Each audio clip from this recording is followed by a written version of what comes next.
join with computer audio? No. Nope. Okay. Oh, sounds way better. Yeah, there we go. All right. Okay. Even on. Yeah. Yes, that's my beer, but I can turn the light on. I can turn the light on so you can see it better. That's one of them. That's just one of them. I got two of them up here. All right. All right, So past 6:30. So we've got everybody. Do we have the quorum? Yep. Easily. All right. So, well, then I guess what we got to do is call the meeting to order, right? Probably. And we need a roll call. You got Joy there? Who's taking? Yep, Joy's doing it. Okay.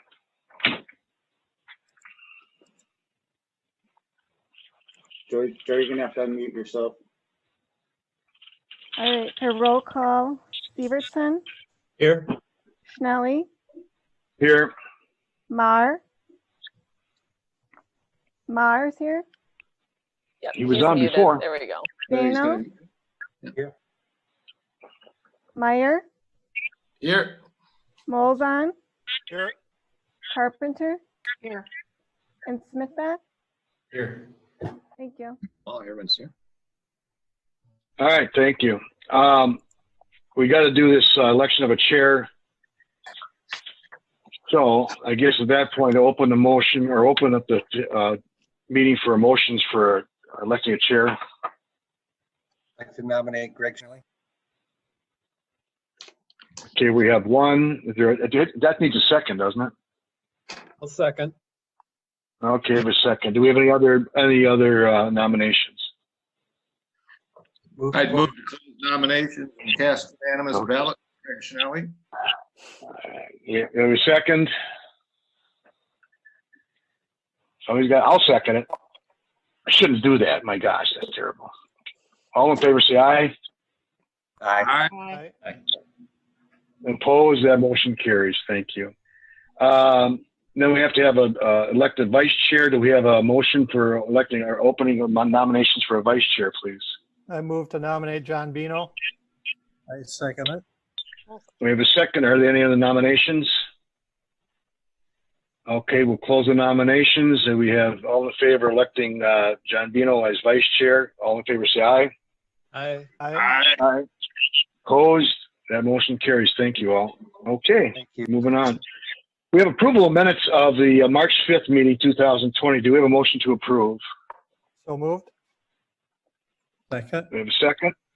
We have a second. Any discussion? All in favor, say aye. Aye. I'm sorry. Opposed? That motion carries. So Greg. Who made the Yes. motion and who seconded? Patrick made the motion. Thank Oh, you. I'm sorry, Patrick. Yeah, I could tell. I'm sorry. Yeah, we got to. That's right. We got to do a little more. And who seconded? Mar. Thank you. Meyer. You can state your name before you make a motion or before you start talking with the question. That's really Perfect. helpful for Joy. Okay. Thank you. Yeah, we'll have to do that. We normally enter into this next thing about community input. Is there anybody you think on here from the community that wants to have it, or just to make it? It does look like we have a Just to couple community members. I'm not sure if they're here for a specific topic All right. or not. All right, so we do still have to open it up then and state that we have a community input portion of this meeting that's open to discussion by anybody in the public that wants to make some comments. Not necessarily going to have any response from us, but it's open for any comments other than what's on the agenda. Are there anybody at the meeting that would like to speak? Hearing none, we'll move on to item 7. I would like to speak. We have somebody that wants to from the audience? Yes, I'm sorry. There wasn't, I did not see the raise hand function or anything like that to be able to identify myself. I got kind of garbled on my side, guys. I'm sorry. Can you help me out there? Can you state your name, please? Yes. My name is JJ Andrews, and I would like to speak concerning the concept proposal of Habitat for Humanity next to my home. That would come underneath the public appearances. That would be, and I'm asking for anything outside that's not included in the agenda items. Okay, my apologies. It was unclear. No. That's fine. That's very fine. That's fine. I appreciate that. We're all learning here on this thing. That's fine. Well, JJ, what we'll do is when we get to that point, then we'll listen to you. You'll have some comments, okay? Because that's a conceptual plan, but you still have right to give us some comments. Okay, are there any other members of the community that have any comments or want any discussion on items other than what's in the agenda? No. Okay, we'll move on then to item 7, which is public appearances. And the first item is a public hearing to consider the approval of ordinance amending.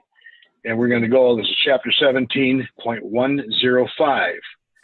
Pren 2, Pren C, Pren 2, Pren B. 17.105, Pren 3, Pren A, Pren 2, Pren A. 17.105, I'm just reading from the agenda, everybody. Pren 3, Pren B, Pren 2, Pren A. 17.105, Pren 4, Pren A, Pren 2, Pren A. I'm going to proceed with the rest of this thing, and Joe, you have it in front of you. Can you just simply write that down on the minutes? Yes. Okay. That's of the village code of ordinance relating to indoor institutional uses. At this time, we'll open the public hearing.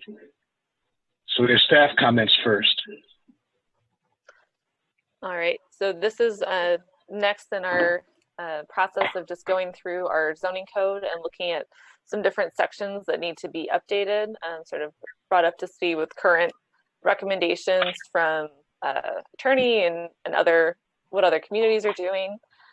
Indoor institutional is a fairly broad land use category that encompasses kind of all indoor gathering spaces, schools, churches, gyms, libraries, that sort of thing. And right now it's currently only allowed in 2 of our zoning districts, the central business district, the downtown area, and institutional. And both of those right now require a conditional use permit. So we took a look at sort of what was recommended right now with current case law, and 2 different laws. The RLUIPA federal law that was passed in 2000 requires that we treat municipalities treat churches just like any other indoor gathering space. So in the same type of zoning districts where those uses would be appropriate. And then in addition, Act 67, which was passed in 2017, we've discussed this before, but it limits municipalities' power to control land uses with conditional use permit. Limits what we can do with that conditional use permit. So staff has been working on this for a few months to get these text amendments right, but our recommendation is that we allow indoor institutional uses in all of the commercial and nearly all of the industrial districts except for heavy industrial, and that those be permitted by right. And we've run this past Mike Slavny and our village attorney, Matt Dragney, and they feel that this is there's still enough protection in place for the village while also allowing the flexibility for these businesses and organizations to be located in appropriate areas around the village. All right, so essentially we're trying to clean up what we've got, make it more usable. Is that correct? That's correct, yep. Bring it up to kind of current recommendations. Okay. Are there any other staff comments? Anything from Mike or anybody? Either Mike? No. Nope. Okay, so then we'll move on to public comments. Are there any public comments regarding this ordinance change? There are no comments. Okay, Plan Commission members, anybody have any comments about it? The only question I had was, is it being removed from the conditional use portion of it just because of the complication and slippery slope that it could create? Partially, we just feel that if there was a new construction, it's going to go still through the site plan review phase, so we can look at things like lighting, parking, landscaping, access, hours, things like that. But we did decide it would be cleanest, and also just sort of with the RLUIPA, the religious land use law, it is recommended that these are permitted by right, that we don't restrict the religious land use in the village beyond what is reasonable. This is Okay. our, Elise, is there uh, is there conditional use tied to those and the changes and opening it up to more cases? Would there be conditional use requirements? No, what's currently proposed is to allow them by right, not with the conditional use permit in the zoning districts listed, which are a little hard to follow, but it's all of the commercial districts and then all of the industrial districts except for heavy industrial. But maybe Mike Slavny can speak a little bit more about Act 67 and why we're trying to clean up some of the areas where conditional use permits had been required in the past. Well, in a nutshell, the combination of Act 67 and our LUPA create a slippery slope like John mentioned. We have a lot of powers remaining in terms of site plan review, and these uses would not be allowed to create traffic congestion or noise. So we feel we have adequate controls, and that because of the slippery slope, it was felt to permit them by right and avoid a federal lawsuit potentially in the future. Okay. Good reason. Okay. All right. Any other questions from Plan Commission or any comments? All right. We have no other comments from public, no other comments from staff. We'll then close the public hearing. We'll move on to item 7AF, excuse me. A discussion, possible recommendation to the village board for approval of an ordinance amending 17.01 in all the prints of the Village of Oregon Code of Ordinances relating to indoor institutional uses. You'll make who? Okay, who's doing it? John, sorry, Bano. John.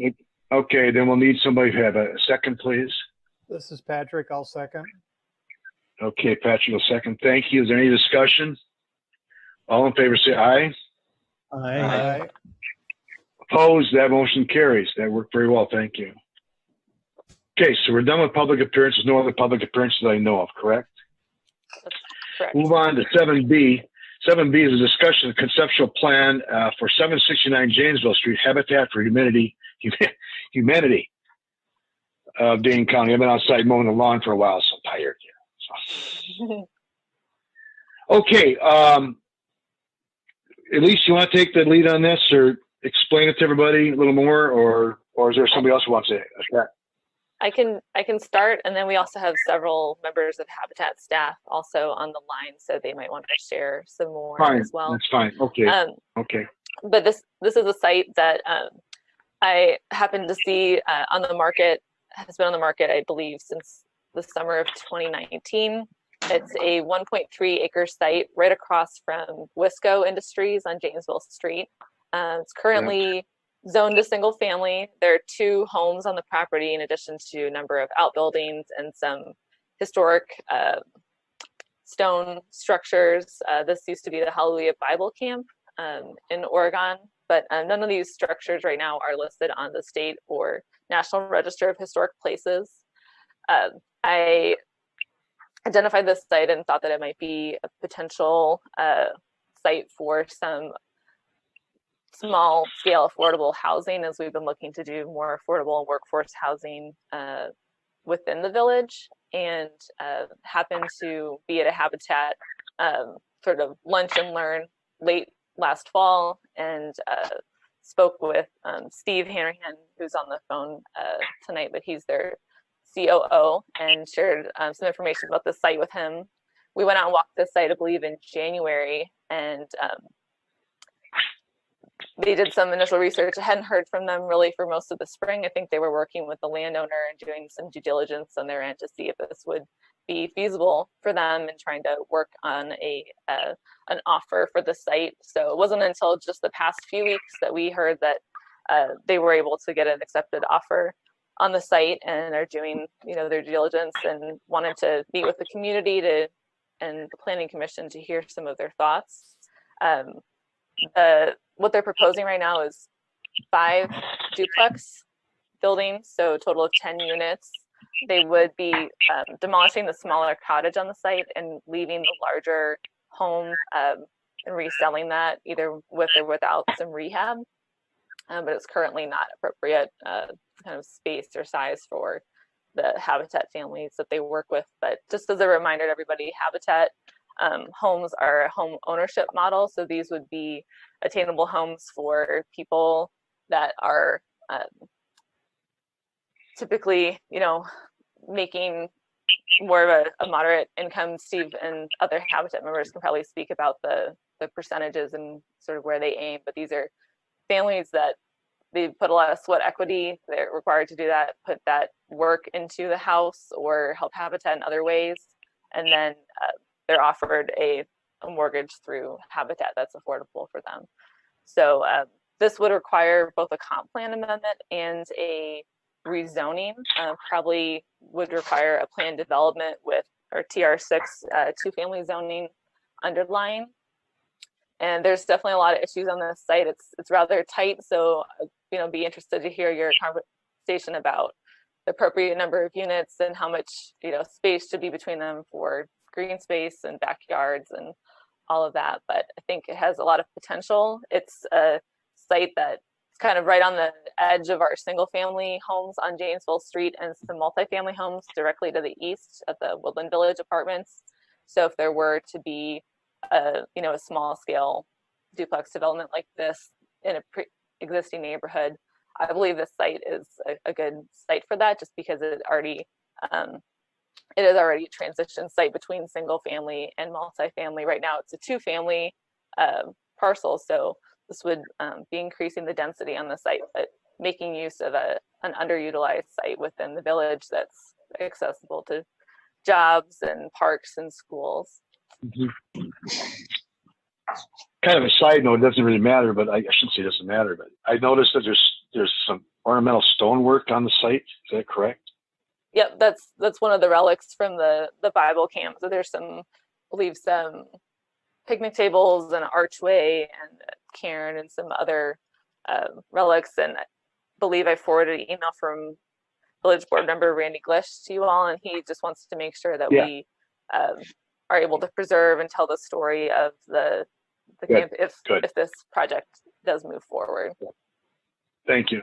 Okay. All right. Anybody have any questions at this point? This is a conceptual plan. Habitat for Humanity individuals. Do you have any comments about this?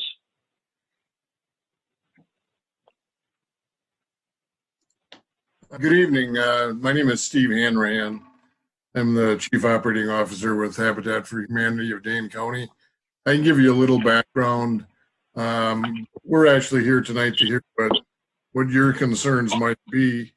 Elise did a very good job of explaining Habitat. I just want to reemphasize a few things.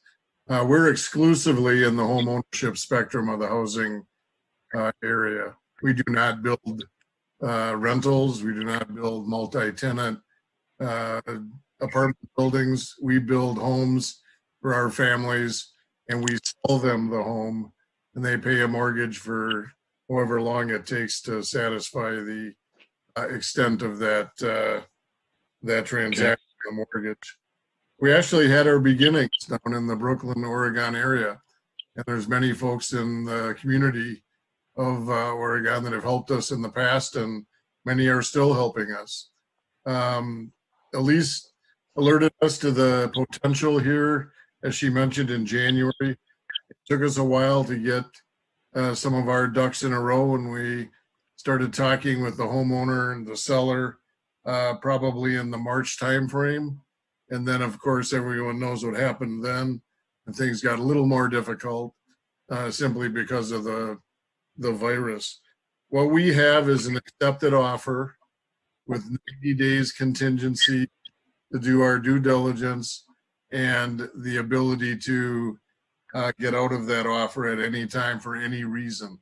So what we're here today is to find out if you think that our planning, our thoughts might meet some of the goals that Oregon has in the affordable housing area. We deal exclusively with families that are in the 30 to 60% of the area median income. We don't deal with the below 30%, and we don't deal with any families above the 60%. That's a Habitat International rule, if you will. That's where we operate. The homeowners put in 350 hours approximately of sweat equity as part of their skin in the game, if you will. And the key to our success with the homeowners is we're able to cap their payments at a percentage between 25 and 30% of their income. And when you run that out over the course of a mortgage, if it doesn't pay for the home, we actually carry a silent second mortgage on the remainder. So we are a bank, we're a builder, and we're a family services organization. Our families go through training. They learn how to deal with finance and budgeting. We're probably the only folks in the world that not world, but in the area that require their buyers to attend a good neighbor course. We teach them how to take care of their home. And as I said, we sell the home to them at appraised value, independently appraised. And then the rest of it is our finance magic, if you will, that we put into it. Arlen Kai was on earlier. I don't see him here. He may have some comments, must have dropped off. But I also have with us Paul Sukenik, who's our Director of Family Services. Specific question. Oh, there's Arlen. If we have any specific questions about the family services that we do, Paul can answer those.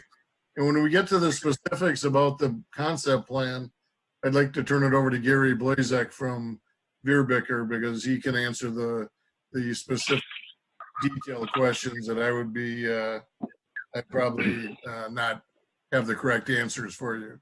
So I hope that was a brief overview that helps you with Habitat. One of our biggest issues over the course of time is, of course, getting people to understand what our actual mission is and how we operate. We get painted with a lot of different brushes, and many of those have incorrect information. So I just wanted to set the table and move forward from there. This has to be a good fit. If it's not going to help us. Our families need to be part of the community. You'll know home ownership has a lot of advantages. Our homeowners tend to be long-time residents in the homes that they purchase. We have almost 80% of our folks still in their homes. We're going to build our 300th home in Dane County, finish it hopefully this month.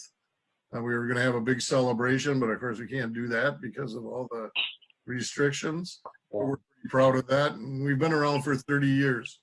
So we're very excited about it. We think it's a good opportunity, but of course we're looking at all the options here, and I'd like to hear your thoughts. Okay. Anybody else have comments to that? I did learn something, so thank you. I learned a little more about the habitat. So I like your mission. Thank you. Arlen, do you have anything you want to say?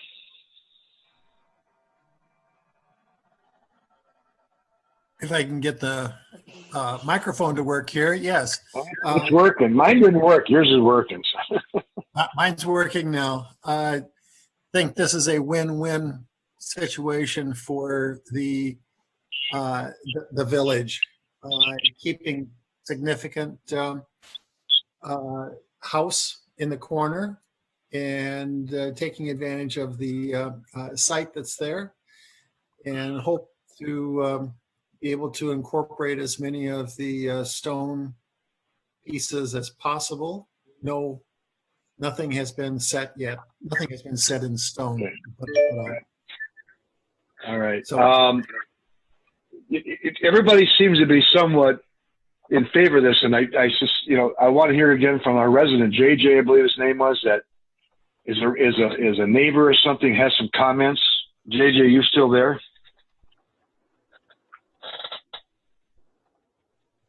Yes, I am still here. I would like to hear the rest of the presentation in full. I mean, to make sure that I've heard all the comments from both the government officials who initiated this and the Habitat who's coming in to propose it. So it would be very helpful for me to hear everything from the those involved in planning and proposing this before my comments. I did submit my comments in writing because I've been a participant of a lot of Zoom meetings. I know how difficult these can be.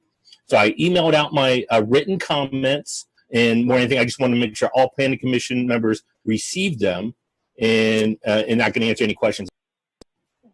All right, Just thank you. Emailed We'll do those that. out to you all around 4:30 this afternoon. So if you hadn't checked your inboxes, those written comments should be in your inbox. Those are sent out today, at least? Yep, late this afternoon. I'm sorry, I would on the lawn. Let me see.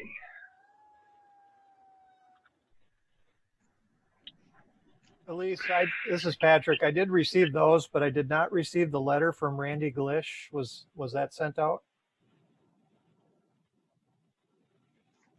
It was. Sorry, I have the entire fire department exiting right next to my office right now. I will send those again. His main comments were just regarding the main house and wanting to preserve it if possible, and then also just making the Planning Commission aware that this was the site of the Hallelujah Bible Camp. And I know that's featured in our Welcome Center and in the Historical Society. And he just felt that the history of the site should be saved in some way, but it did sound like he was in favor of the project as a whole. Elise, this is Mike. When I reviewed the concept, one question I had related to whether the fire department would require a T turnaround or a cul-de-sac on the Lakestone property over in Bergamont, where they had many more buildings and a longer drive.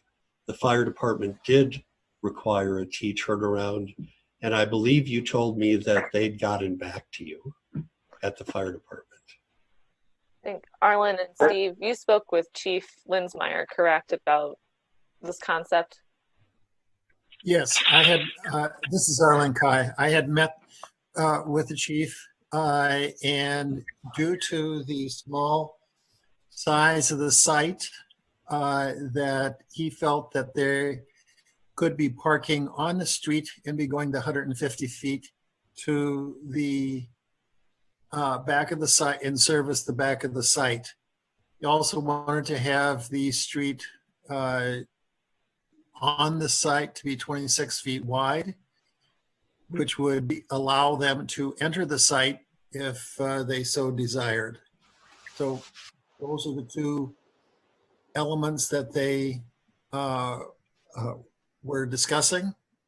They could park on the street, that's Janesville Street, and service the site because the depth was adequate. Now, he can speak if he has changed his mind or if he has other thoughts on it since. But those are the discussions we had in March. Thank you. Elise, the other comment that I made was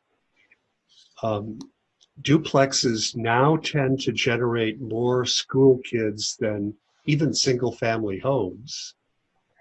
And because there's not a lot of backyard behind the buildings as they're proposed to be laid out, I do think that a common play area for little kids who wouldn't be able to get to a park on their own would be a good idea.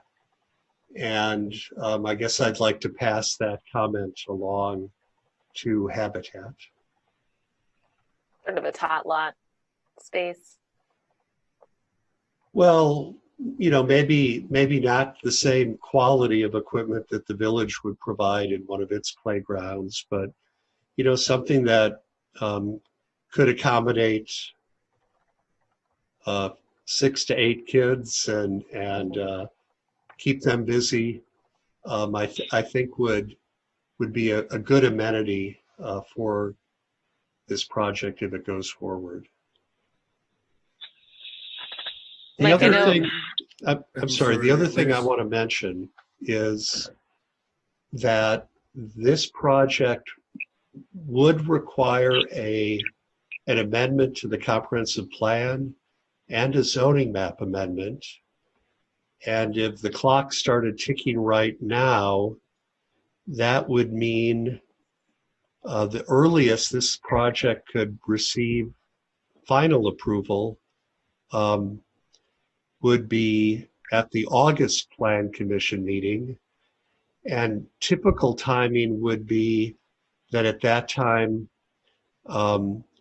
we get conceptual, you know, detailed conceptual approval ready for final architecture and ready for a final site plan and engineering plan. So in hearing Habitat's description of their option, I just want to stress that I think your option will expire before you have the ability to have final approval in hand.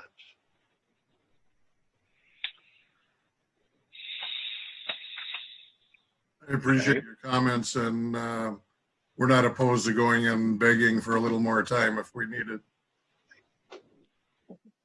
And I do like your idea of the playground. I don't know if it fits because I'm not an expert in that, but we do care about our families and our kids.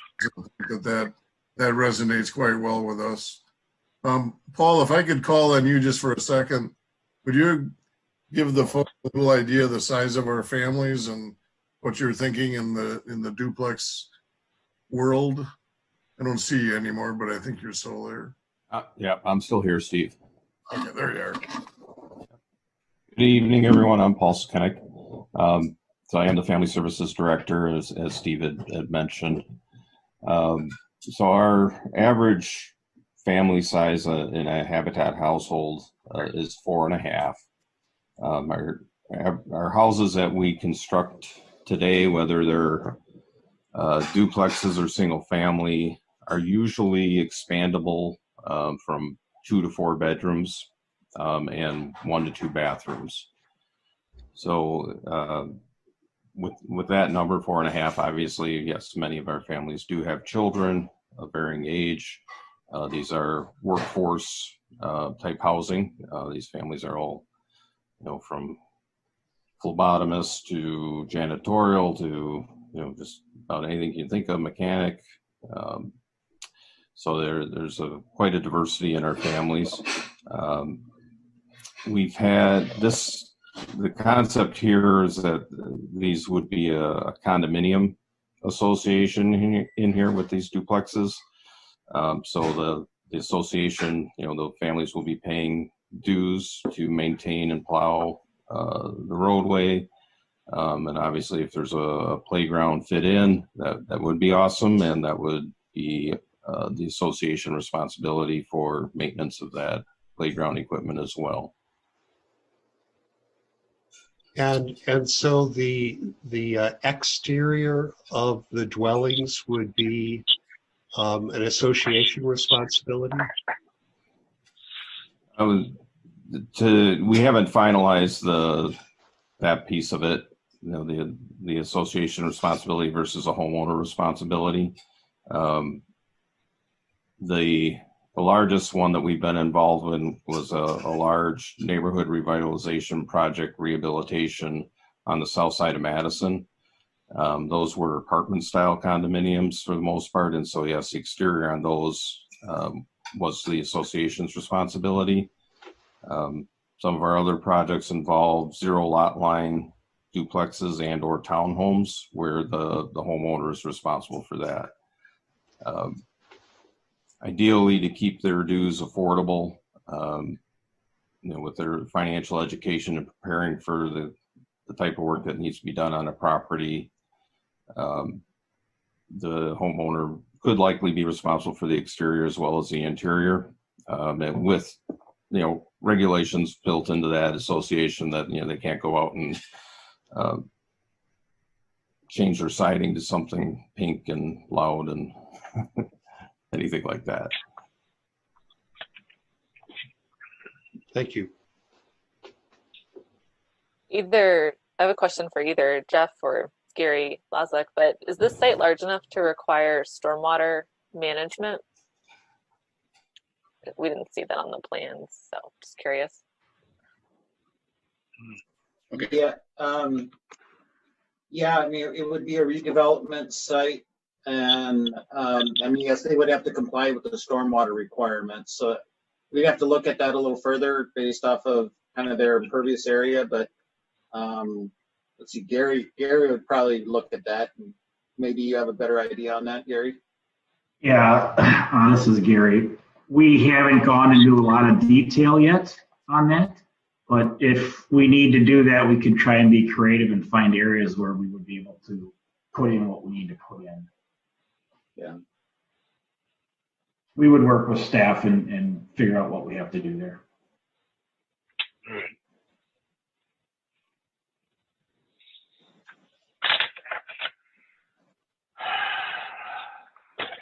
Okay, do we have any other?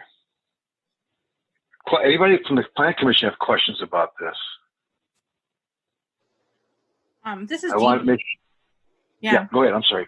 Yes, I had a couple of questions or concerns. I guess I'm a little bit more concerned about the stormwater than anything. I don't think I've walked back in that site, but I want to say that it might be dampish. And so I think that needs to be addressed sooner than later. Just to, I don't know if we want to do an overall assessment of that, but that concerns me, especially putting that many new buildings on an area that's always been open. That was the first thing that sort of caught my eye, especially with how wet Oregon is. And then the second, just sort of, I don't know if it's a concern, but to me, it seems like a lot of buildings on a small space. And I get that we're trying to do some density in there and help as many people as we can. I'm a big Habitat for Humanity fan. I'm wondering if there's a way that we can do it that is just a little bit lower density. And my third concern would be we absolutely need to nail down who is in charge of keeping the upkeep of the outside of the buildings. That's important to me. If it's the homeowner, if it's the HOA, that would be a big deal for me to make sure that this site stays looking nice 30 years from now. So those are my thoughts. Okay, thank you.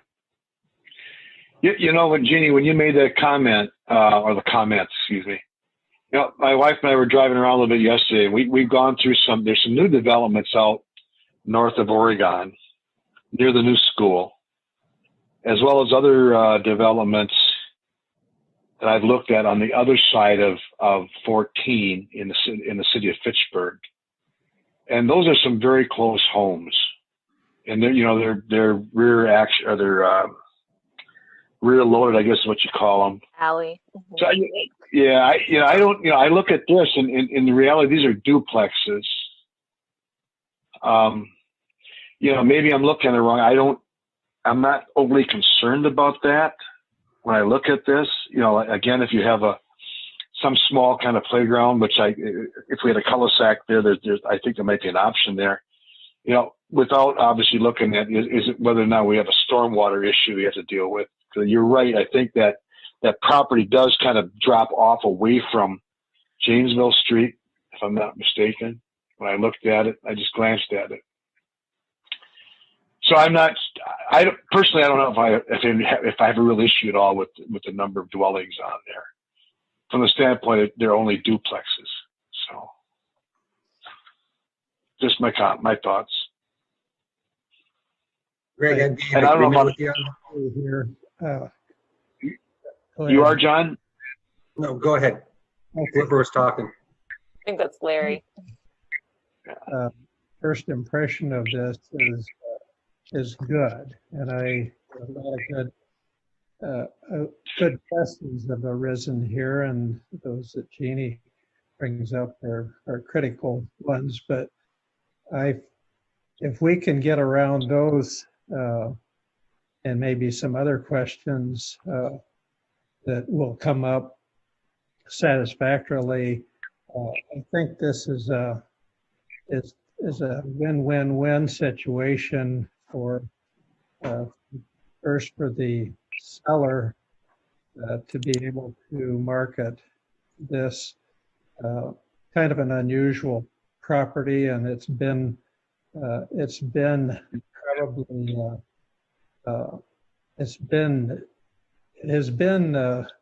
not necessarily available, but something that has been looked at for a long time.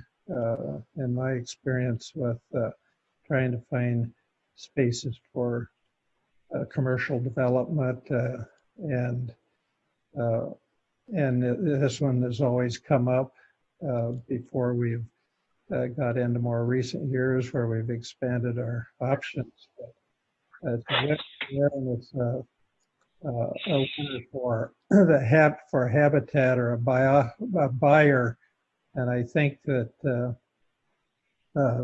the challenges of this property are going to be there, and I think that Habitat is hopefully able to approach those, and that we can all help identify them and make it work for Habitat. I think that Habitat doesn't have to work too hard selling what they're about, because they've got a good reputation in this community as well as beyond. And then I think it's a win-win for the third win is for the village, and being able to meet some of the issues of providing housing for our employed people that are affordable for them to purchase. And I hope that we can look at all the possibilities on making this happen. And the first thing I questioned is the accessibility to parks, and that we do have a park right across this Janesville Street. Requires a busy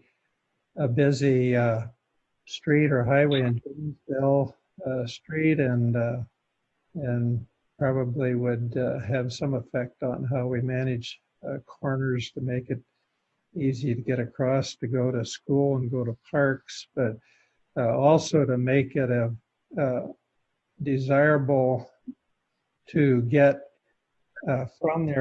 from that neighborhood easily to the downtown area, which is pretty much a straight shot if there is some way to get out of the back side of that in the area of the west, between maybe a pathway between building units there that get out to the streets beyond and headed to the downtown area. So I'm really was happy to see this property being looked at for this, and hope that we can manage to come up with ways to get around the things that have been pointed out, and probably there are others.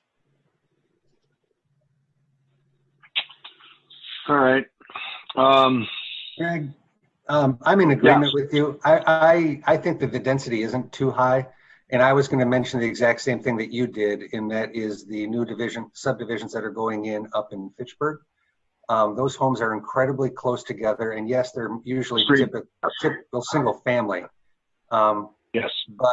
But I think that these homes are well within a comfort level for me. I also think that the 26-foot wide road and the depth of it should be something that's comfortable for a fire department, because you can get 150 feet and you're more than halfway into the site, and their fire hoses can get to the farthest building without too much trouble. I prefer the cul-de-sac. Don't tell the village engineer, but every time I drive by a cul-de-sac on a Friday or Saturday evening, I see a lot of house parties going on. I think it's a great way to have a community event. And I think that it sort of makes that road not feel so dead-endish. So I like that option much better. I would say that with the comment that was made about the number of children here, it might be good though if there's a way to incorporate even a 5-foot sidewalk on one side of the road to get kids safely, or give people a safe way to get from Janesville Street to their homes, or the majority of the homes. And I know that this is really getting into the details of things, but the home that's closest to Janesville Street, it would be nice if there was some way to give it a street presence, to make it feel more like a single family home. Maybe the floor plans need to be flipped so that I don't know. It just needs to have maybe an entry or a face towards Janesville Street instead of the cul-de-sac road, some way. And a little bit of variety in the architecture. I'm very cognizant of the costs on these. I've got Habitat homes about a block and a half from my place. And they're wonderful. I encourage them. And but a little bit of variety, even if it's stone here, brick there, something to add a little bit of change, so you don't walk into your neighbor's house by accident because it looks the same. I think to the stormwater point, you're right. It's redevelopment. You're going to be disturbing over an acre. You're going to have to go through the voodoo that is the DNR. So you might want to get some conceptual idea of what's going on with stormwater. It's in your best interest, maybe. And the only other thing is, I think there's a little bit of misunderstanding as to what the step-down zoning is too. From the single-family home that you live in, sir, is not the step-down zoning. The step-down zoning is this development. It's from multifamily to duplexes to single family. That's the step down zoning, not from your house is not the step down. So this is the step down buffer zoning that sort of you mentioned in your letter. I just wanted to kind of help you to maybe understand that a little bit. But that's sort of my first blush opinion on the thing. I think it's a great fit for this location. I think it's a great use for that site. There it is. All right. John, I agree. I like the cul-de-sac. I just right away when I saw that, I liked that better. I like the positioning of the buildings. My biggest, after I listen to everything, everything I hear is all positive, but we have to go through rezoning. And when we go through rezoning, we go through public hearing. We go through public hearing, we have public input. I want to make sure before we get to that point that we don't have residents in the area that are unhappy with this. So I don't know if the Habitat has gone out and canvassed anybody in the neighborhood. And I'm sorry, I did not get that. I got it. And at least you and I you got to help me. I got to learn how to open up the attachment you have. For some reason, I don't have the ability to open it up. It's okay. I know. Give me a PDF. Give me a PDF. Okay. I know.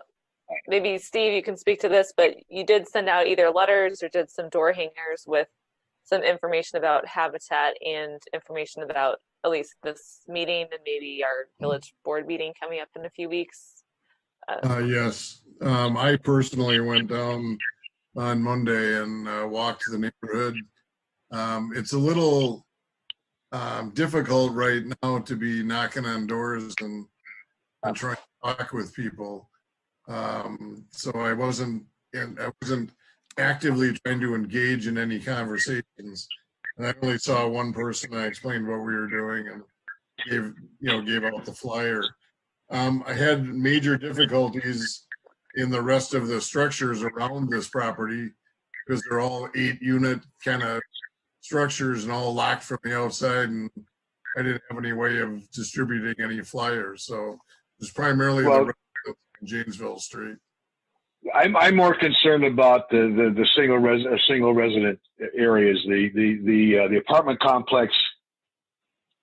You know, they're apartment complexes. They're not owner occupied typically. There might be a couple of them, but you know, they're not going to necessarily have as many comments that, let's say, as a resident who owns a property adjacent or a couple houses away. Yeah, those were our feelings as well. And so, yes, I was able to get many of the residents to the west of the property. Okay. I was going to go across the street to the businesses, but you know, we'll talk to the businesses later on and let them know the advantages of having some workforce housing across the street. The one resident or the one business would be happy to have more people nearby. So, you know. All right. So, okay. Again, any other comments from staff or the applicant? And I think, Sir JJ, I think, have you heard enough at this point? You can make your comments or not.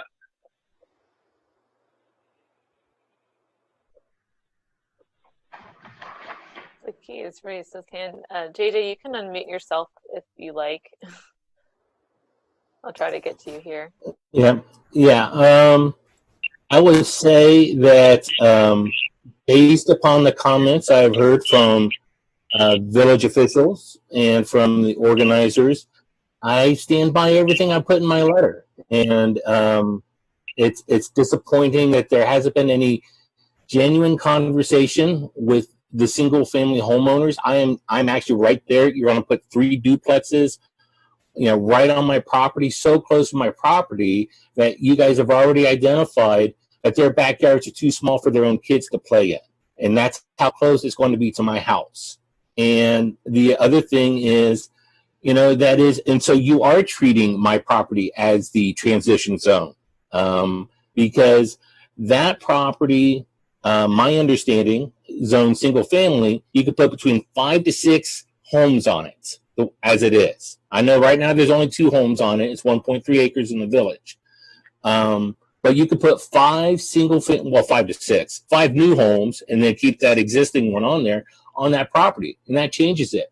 But instead, on that same land parcel, I'll explain this in the letter a little more smoothly. You're going to go from putting 5 families on that spot to 10 families, well, 11. And so it's just, and I guess my main concern here, no one is having honest conversations about land appropriateness of the land use.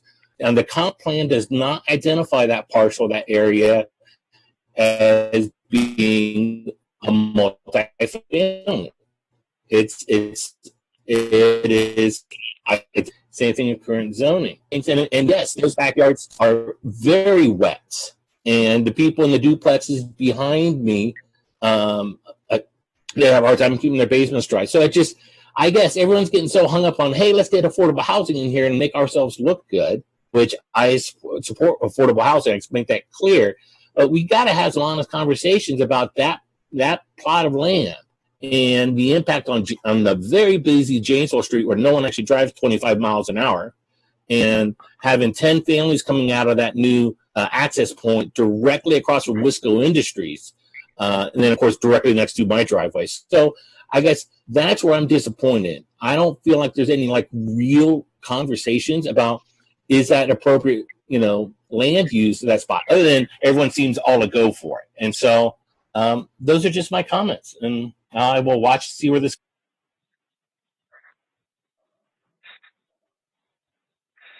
I didn't catch his last comment, part of his comment.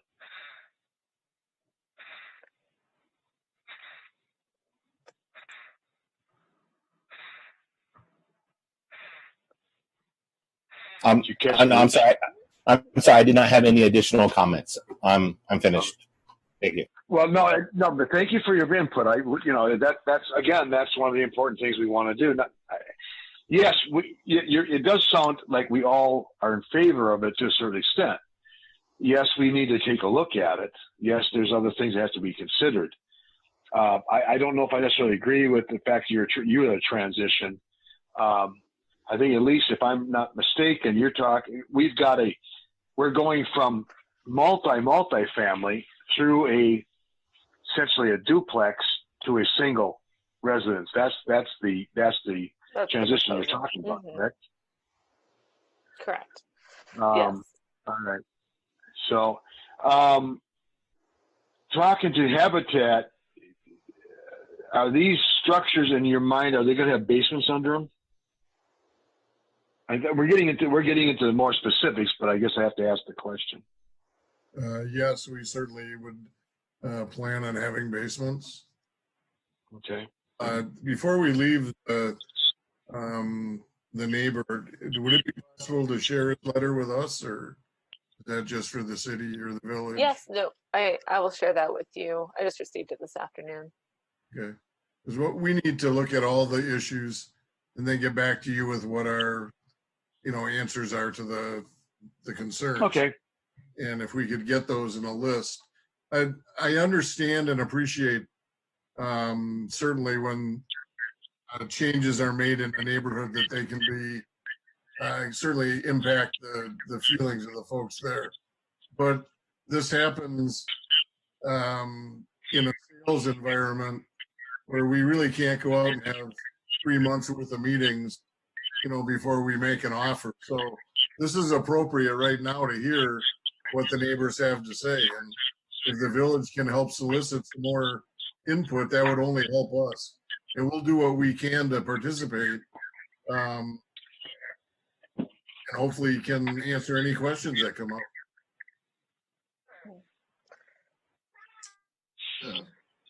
I have a question for probably Mike Slavny or Elise. Mike made mention to required buffer yard between the zoning districts, and I'm wondering if you could expand on that a little bit. Right, our zoning ordinance requires a buffer yard between different intensity zoning districts. I just looked up what it would be from 2-family to single family. And if the buffer yard is only 10 to 15 feet wide, which would be what would fit under the plan that's up on the screen right now, in addition to some landscaping, there would also be a requirement for some kind of fencing. And we allowed, different combinations of landscaping and fencing. From single family to 2-family, a solid privacy fence, 6 feet tall, is not required in any instance. It would be less intensive fencing, like a picket fence, and it would be a modest amount of landscaping because the transition isn't as dramatic. But because of that buffer yard, you couldn't put a lawn shed or a play structure behind those units that are on the west side of the site, at least as the buildings are placed right now, because I don't think there's a deep enough rear yard.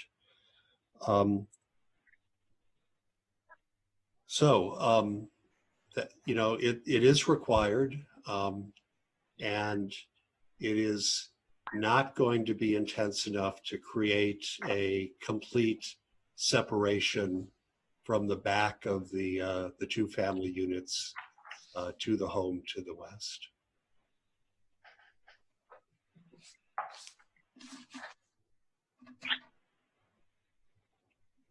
Thanks for All that. right. Go ahead. I had a couple more comments. In looking at it, I preferred the option with the cul-de-sac just from a look standpoint. It also had a greater distance between buildings, looked more appealing. But what was not included in that option that was in the other option is some additional parking space. The driveways look like they were designed 20 feet deep, which allows a parking stall. And I'm assuming there's a single garage attached to each unit. So that's 2 parking stalls per unit. My experience, most of these households definitely have 2 cars, but that doesn't leave any additional parking. I don't believe there's street parking available anywhere along there. So that would really make it difficult for somebody to have a guest or a visitor not having additional parking stalls. And with a 26-foot wide drive aisle in either configuration, I think you've got to give some pretty good consideration to where the snow is going to get stacked in the wintertime. There's a lot of snow will come off of that, and neither option left much room for snow to pile up, and piling it on the neighbor's property on the north end isn't really a viable option.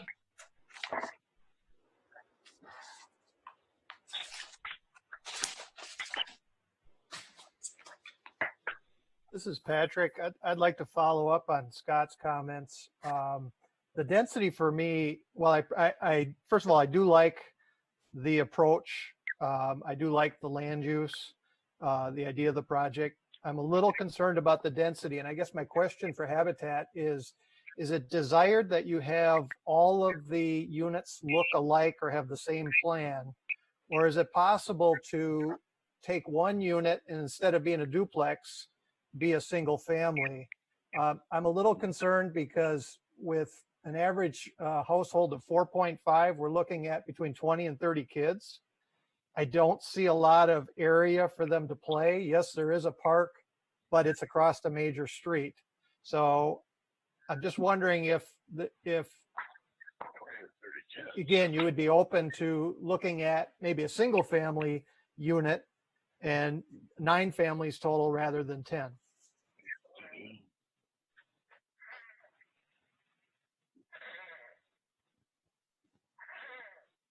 I thought one of my colleagues might jump in and make a comment. We certainly can look at that. That becomes an economic issue for us. Obviously, the single family home in place of a duplex means that land automatically is going to cost almost twice as much. So we certainly can look at it, but we're looking at trying to keep our costs down as low as we can, hence we suggest the duplex.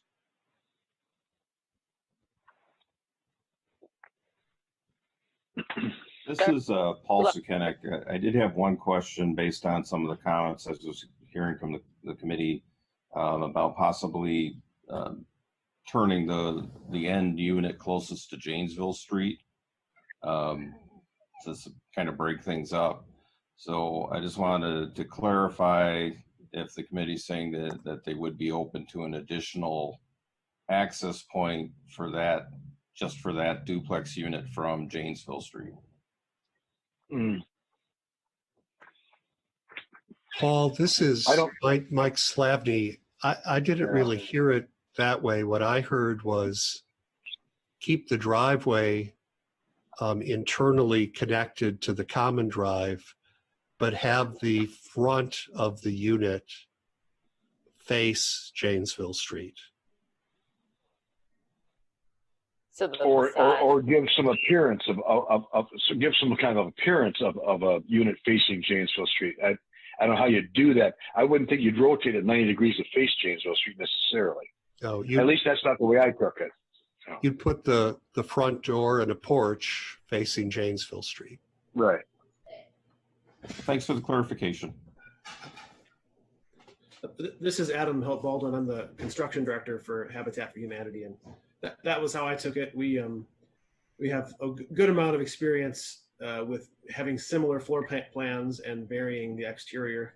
The similarity in floor plan is helpful for our mostly volunteer builds. We can get some efficiencies of scale and some common elements that people are used to, while still varying the outsides, switching gables, adding trim details, colors, roof designs. So that shouldn't be an issue. Okay.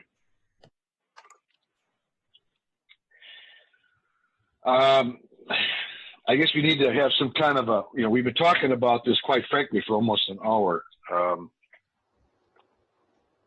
I need to get some kind of a feeling from the Plan Commission, how you guys feel about this. And I'm going to, before we say that, my biggest concern is that I hear possibly some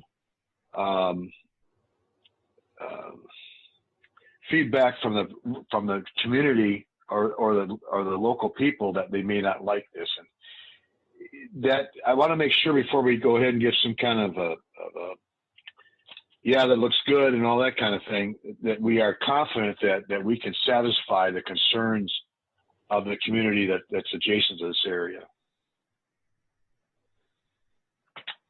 So having said that, anybody else have any comments from the Plan Commission or from staff?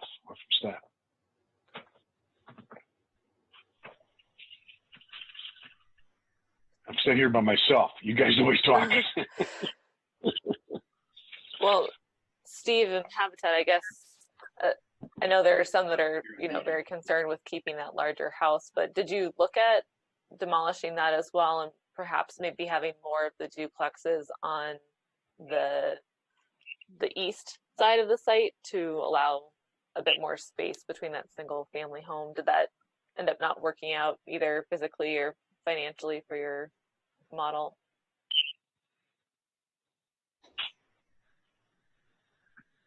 The answer to that is that we felt that this was putting our best foot forward right now with what we know. We had a house inspection done. We've looked at the options of investing in it and selling it, or selling it as is. It's a nice enough home that our cost to demo a house, I guess we'd prefer to leave it if we could move in that direction. But we certainly can look at other options. We're just, like I said, trying to put our best foot forward with as little info as we have. It's a concept. Yeah, Steve, I have somewhat of an agreement with you. I think it'd be more beneficial to try to work with the neighbor to see if there's something that we can agree upon, or you guys agree upon with the neighbor, make them at least comfortable with what you want to do. I don't like to see that's a decent house. I don't like to see that necessarily torn down. I kind of like this whole concept. At least that's my feelings. I just rather see we make the neighbors happy as best we can, and get a project done that will be beneficial to the village and maybe hopefully some future residents. Maybe if JJ's still on the line, he could speak to, what a fence and landscaping, if he would feel that would be sufficient buffer between his yard and the Habitat project, or what he envisions for that space. Well, I will say my interpretation of what I heard earlier is a 4-foot picket fence is what code says, or something like that. So I guess I need more. I just need to hear more. I need to actually have a conversation rather than finding out about it Monday night in a mailing that was in my mailbox. So that's all. I'm going to jump in a little bit. JJ, Habitat's been really great down here in the village of working with the local residents and their neighbors. I think that they can probably talk to you, and hopefully we can get to some kind of a agreement. Again, I don't hear anything else from the Plan Commission. I kind of sense that from staff and Plan Commission, this is a reasonable request, a reasonable idea for development in that area. At least that's what I'm hearing. And until we proceed past that, we're not going to get any discussions or agreements or working out some kind of an agreement with the neighbors. So I think we need to get to that point. And it sounds like Habitat is open to working with the residents. Is that correct? Steve from yes, absolutely. Okay, thank you. Greg, go ahead. This is Mike. I have a suggestion. If we stick to the regular plan commission schedule, the amendment to the comprehensive plan would come at the August plan commission. And if the plan was recommended to amend, the plan commission could recommend a zoning map amendment at that meeting also. But that leaves the July plan commission meeting where we're waiting to fulfill the 30-day waiting period to amend the comp plan. And that might provide an opportunity for kind of an update from Habitat and JJ about talks and where things seem to be headed. In other words, I think because of the waiting time for the comp plan, there's a little bit more time to work on the site plan than we would normally, have if we didn't need a comp plan amendment. Okay. Yeah. Greg, this is Jeff Rao. Yes, sir. Yeah, I would just also encourage them to do a little look into the stormwater for the site. It obviously falls away from Janesville, so I think it'd be good to have a look at that. There may be a way that they can kind of incorporate somewhat of a buffer and stormwater, and be able to work with the neighbor to provide a little more room between that, and solve those problems. But I know. And to Gary's defense, I mean, they've not spent a ton of time working on layouts of this and preliminary design, because this is strictly concept at this point. But, I know they'll be working with it. There's always complicated sites, but stormwater always seems to be kind of a sticking point. And I know Jeannie brought that up earlier, and it's a very good point. Right. Thanks, Jeff. I appreciate it. You're right. I just really feel that this is a pretty nice suggestion, pretty nice layout, if it can work. And again, we want to make sure that we don't insult, and we have in the past, but we don't want to insult other residents, and work with them and make it so it works. There's no reason we can't work this out, and make it a good development. So.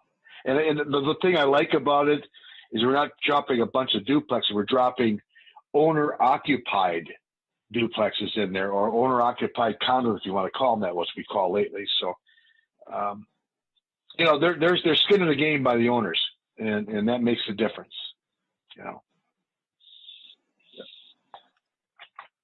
All right, so we got conceptual. Anybody else from the plan commission? You got any comments about it? It's a conceptual. Do we all agree that it's not a bad idea? It's a great idea. Yes, Habitat for Humanity has to do some work, and so does the village. Does that work for everybody? Is that kind of an agreement, or let me know what you guys think? I think that sounds reasonable to me, Greg. Okay. Yeah, I think that sounds reasonable, Greg. All right. One more person. We've got a the majority of the quorum, so. Okay, that's where we're going with it. It's Habitat. You guys, thank you. JJ, thank you for being involved in this. We appreciate that. I want to believe that these people are going to work with you, and I hopefully feel that you're open to working with them. So,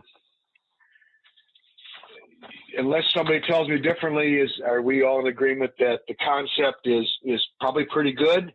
There's work to be done yet. Is that where we are? John, you agree? I'm on board with that. Okay, Larry's on board. Jeannie, I think you are. I'm agreement. Yes. I agree as All right, well. thank you. I think great, wonderful. Thanks, Patrick. So I think that we can go from there. JJ, do you have any opposition to that? You'd be open to working with these people?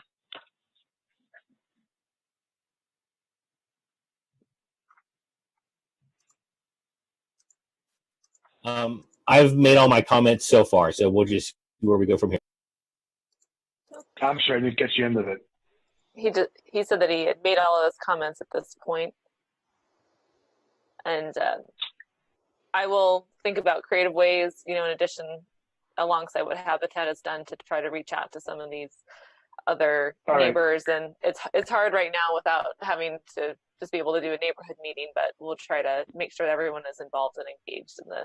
Well, I understand that, Elise, but I'm less concerned about the apartment complexes because I just, again, those are people that live there and they move on. They don't own the property. I'm not saying anything negative about it, but just the reality is that they probably don't care. That's the reality of it. So, all right. So, if anybody has any opposition, we're going to move on. Is that okay? Thank you very much. Okay, you bet. Thank you. So we're going to move on to 7C, which is a discussion on conceptual plan for 917, 919, and 947 Janesville Street, Lakestone Properties. Do we have Lakestone Properties involved in this? Are they here? Yep, we're here. I see Brett. Brian's not able to make it, so I'm representing tonight. That's okay. Okay. All right. Okay. And then I'm here as well. Oh, and Brian Munson from Yeah, Brian Munson from Vanderwall is also. Oh, okay. Thank you. Thank you, Brian. Okay. Elise, you want me to kind of start off, or do you want to? Is there anything you want to say first, or? No, why don't you take the floor and I'll add in as needed. Okay, great. Well, again, thanks for the opportunity to present this concept plan. Brett Riemann with Lakestone Properties. Just a little background. So there's 3 parcels we're talking about. We've been working on the parcel at 917 Janesville for 3 years, I think. Just thought it was a great infill parcel, but just took that long to get the owner. He wasn't ready before, but he was ready now. So about 2 months ago, we got under contract. And since then, we've been just doing some planning, some due diligence on it. We reached out to the staff immediately once we got under contract because we've been talking to staff about this for quite some time. Actually, I think Jeff and Mike were initially ones who told us about this site 3 years ago before we even pursued Jefferson Crossing development. So it's been a while. But again, timing's everything. So we met with staff a couple times, chatted about what we think would be a good fit for this site. We always thought affordable housing, workforce housing would fit well here based on the location, but we didn't know if it would work. So we engaged Baker Tilly to do a WIDA analysis on the site. We engaged Baker Tilly to do a market study on the site. Both came back positive in terms of a potential workforce housing project. And then as we're working through this with staff, they said, hey, have you looked at 919 Janesville, which is directly adjacent to the site, and 947 Janesville, 2 other properties that would kind of square off this development a little bit nicer, or not nicer, but a little bit better, maybe give us some more flexibility. And just, as changes are going to be made to Janesville, a couple of those units maybe could be redeveloped, and maybe it was the right time to reach out to them. So we did that. We reached out to both, and I mean, usually when you do that, nobody's interested in selling, or they all want way too much money. But we ended up getting both of those properties under contract, I think, for very reasonable win-wins for both sides, good prices for the sellers, and now have a little bit more room to work with. So what we put together, and we engaged Brian Munson with Vanderwall to do master planning on the site, because it was obviously a bigger site. It was more than we could really envision, and that's what they do. And so we were very pleased with our initial discussions with them. We put together 3 or 4 different concept plans, and I'll let Brian talk about those in just a little bit. But really the idea was 3 to 4 buildings, all workforce housing, a WIDA project, with some commercial space. And really the commercial space would be on those 2 additional properties that we're looking to acquire, that Elise just circled there. Not sure what that's going to be yet.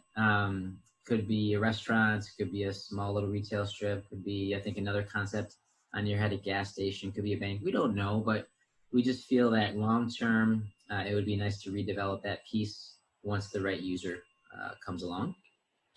And again, so this concept is 4 buildings. There's another concept with 3, but roughly it's around 130, 140 units. A mix of studios, 1 bedrooms, 2 bedrooms, 3 bedrooms. We're also trying to figure out if we do all family, so no age restricted, or maybe make 1 or 2 of the buildings age restricted to senior. So the market study also said there's a huge need just for families, but for seniors in that affordable category. So we'll work through that as the process goes through. But again, that's a big picture. There are 3-story buildings. There is underground parking. And we like what's happened so far. So we've done a lot of work so far.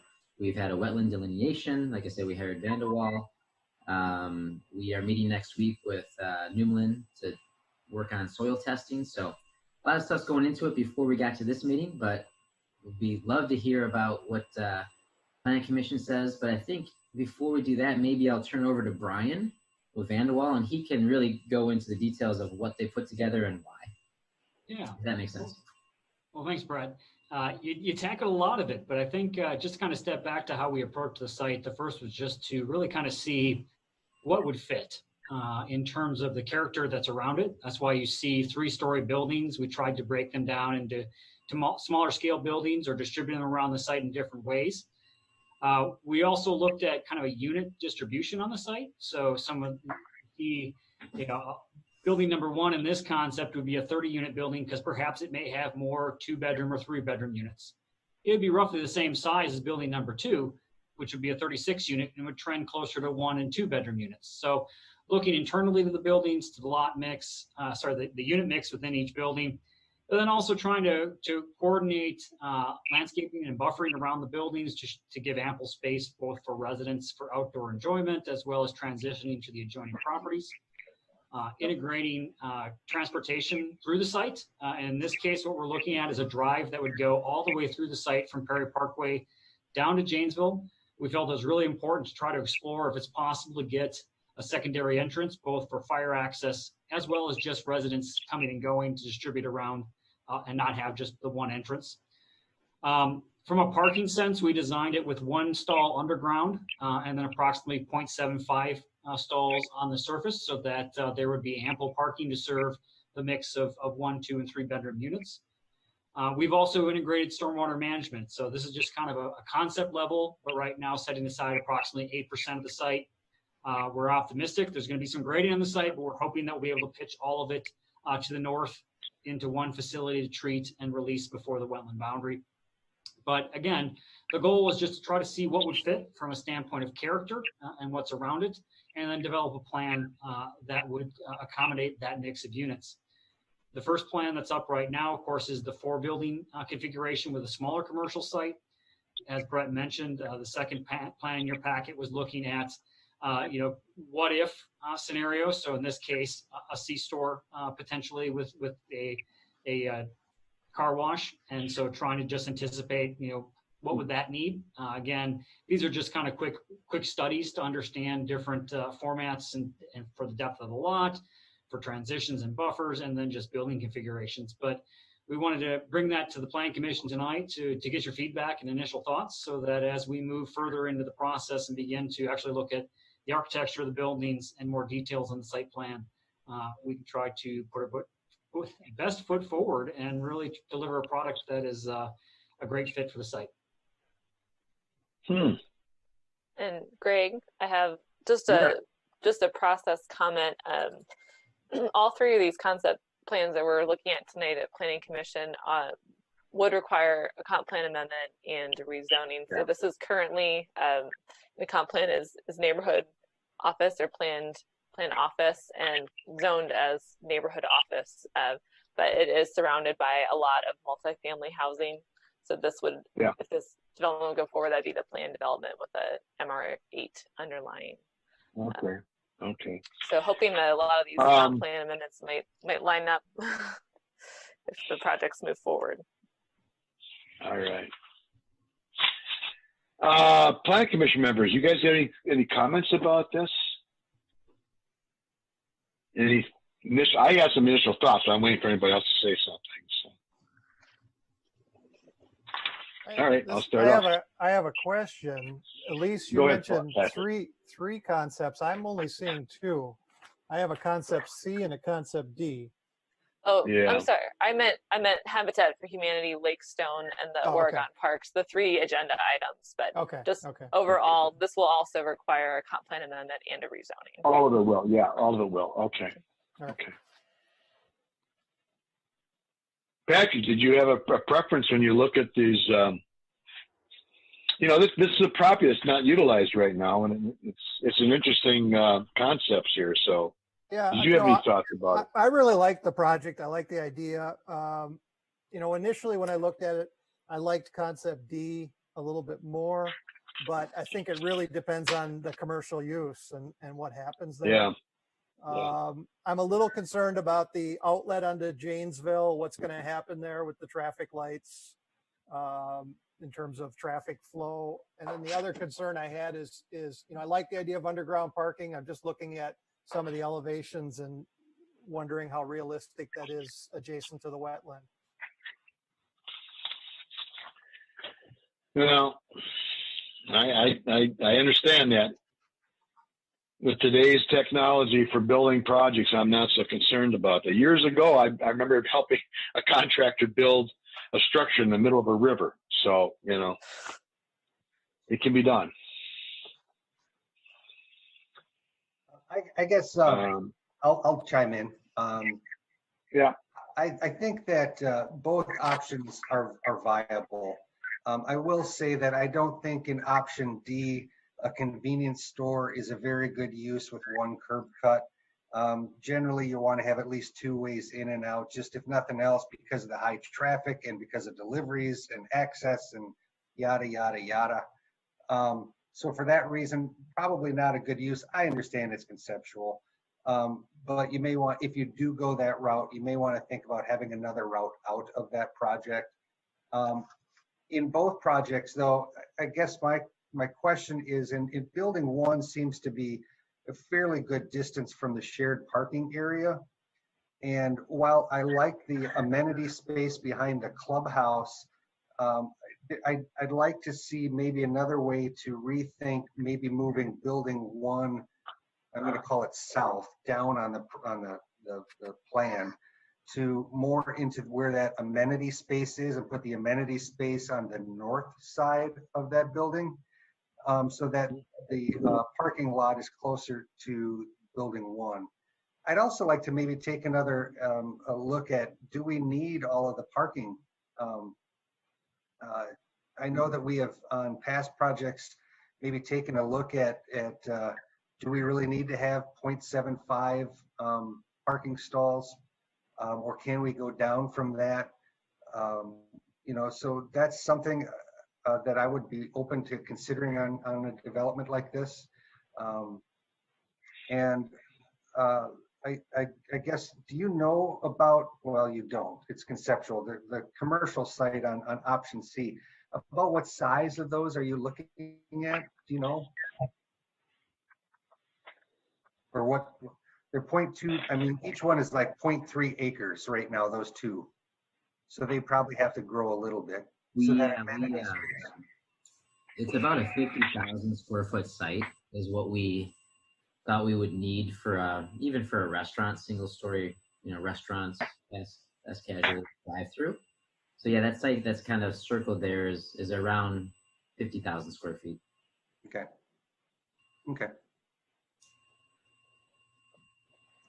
I think it's a great fill-in location. I was shocked to know that there was a 13-acre site in the village.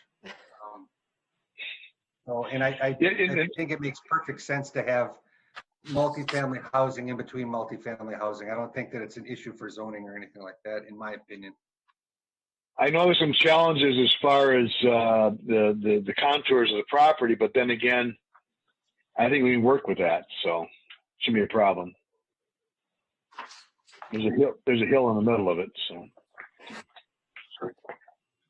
Jeff, do you want to talk about your thoughts on the intersection and maybe how we can incorporate that into some of the improvements at Wolf Street? Yeah. Am I unmuted? You are unmuted. Okay, You're great. good. Yeah.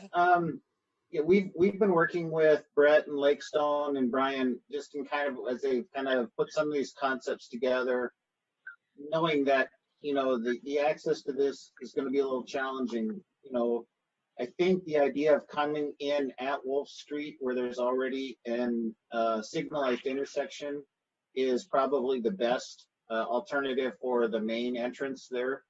And that's what they've shown. There's some great issues, but I think they can accomplish that with some building exposure and lowering that area there a little bit.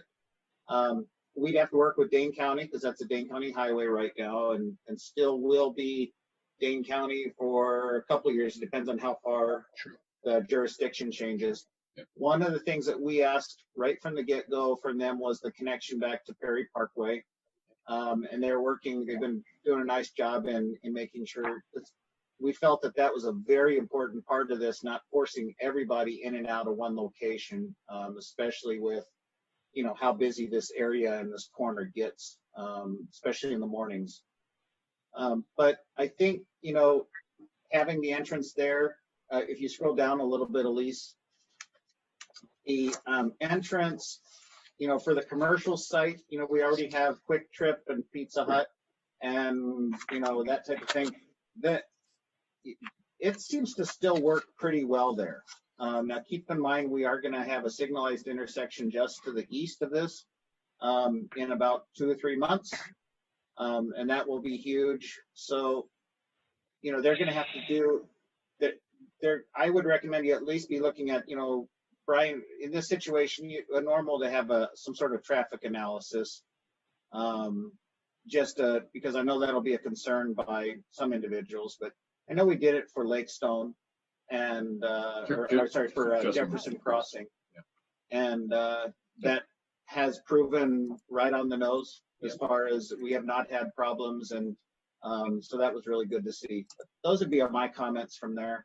From the stormwater standpoint, I think they're exactly where they need to be. We've been working with them to make sure that it's on the upland area. You can see there's a huge wetland out here. We'd love to see it turned into an amenity, but nowadays turning wetlands into amenities is really challenging, even unless you're willing to put a $1,000 per foot boardwalk out there. But you know, maybe things will change over time, but I think they've done a very nice job of utilizing this site. Utilities are not going to be an issue. Stormwater, where they have it, I think will be perfect. And I think the idea of a commercial site up front is well in character with what's going on around there. This is a question I would raise would be the issue of how many students will this generate for the school system, and the accesses for them to get in and out of the property safely. It's going to be split, some of them going up the Perry Parkway route and some going down Wolf Street to get to the middle school. And it seems like a real consideration to make sure that it does take those needs into consideration in a big way. Yeah, we don't have a projection yet on student generation, largely due to the question of whether some of these units may end up being senior age targeted, so age restricted. We do anticipate a good sidewalk system throughout. It's subtle, but in the concept along all of the roads through the site, we would anticipate pedestrian facilities so that people can walk through from this site going north or going south, we want to give them safe paths in and out, both for vehicles or for people that are walking.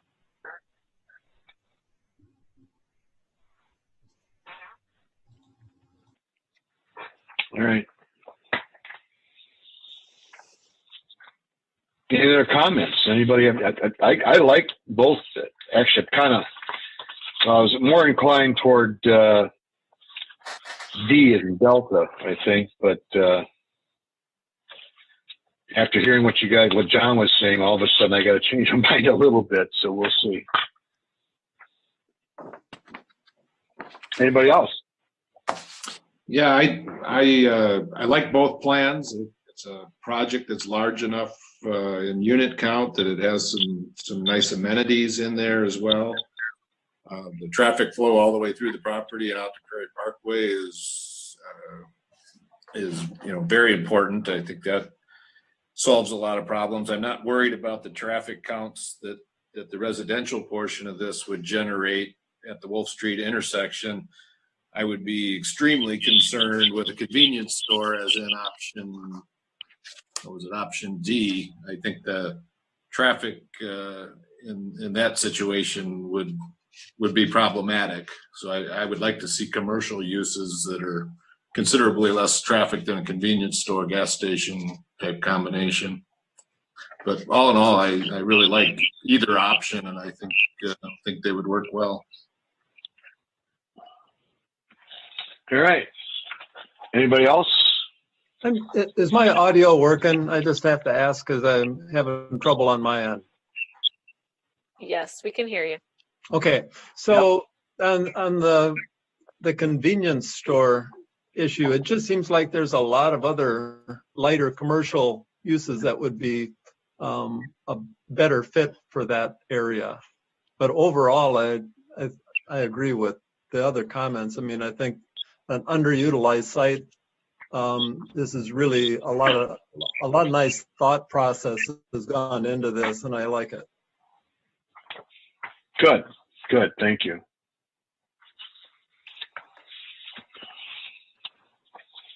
All right. Well, I guess based on that, again, not being so we can look at each other, I'm under the impression that the Plan Commission likes what they see, and let's keep going. Is that right, everybody? Anybody an objection to that? Works for me. Doesn't sound like it. Okay, great. Well, if Scott doesn't disagree, then we're good to go. So. All right. All right. Well, thank you. Thanks, everybody. Yeah, thank you very much. Appreciate the presentation. Thank you, guys. Item 4D is a Delta. Discussion on conceptual plan for changing Oregon Parks land near Oregon Center Drive and North Bergamot Avenue from commercial to 2- and multi-story or multi-family residential all-star properties. Do we have anybody from those folks here, Oregon Parks? Yes, you do. This is Kale Ladopoulos. Okay. Thank you. Yeah, I can go ahead unless there's any intro you want to do. At least, what do you think? Take it away, Keo. All right, thanks a lot. I'm sorry, do we have an audio on him or just audio only or video on him at all? No, I'm sorry. I literally threw my Microsoft webcam in the trash after it told me that Microsoft Windows wouldn't let it work anymore. So. Oh, you got to buy a new computer. You can afford a new computer. Okay. No, all right. I think I just need a new webcam. Okay. All right. Thanks for your time tonight. And I also just want to say I''ve got family in EMS and intensive care background. Oh, and my I goodness. really appreciate the fact that you guys are holding these Zoom meetings to keep everyone Yeah. safe. So we approached staff with this concept, or rather this subject, back in February. And started discussion at that point. The lots that we're talking about, and here you see the existing lot configuration, 53, 65, 66, 58, and 59. Thank you, Lisa. I appreciate that. are zoned, essentially they're mixed use PUD retail on the bottom, multifamily on the top.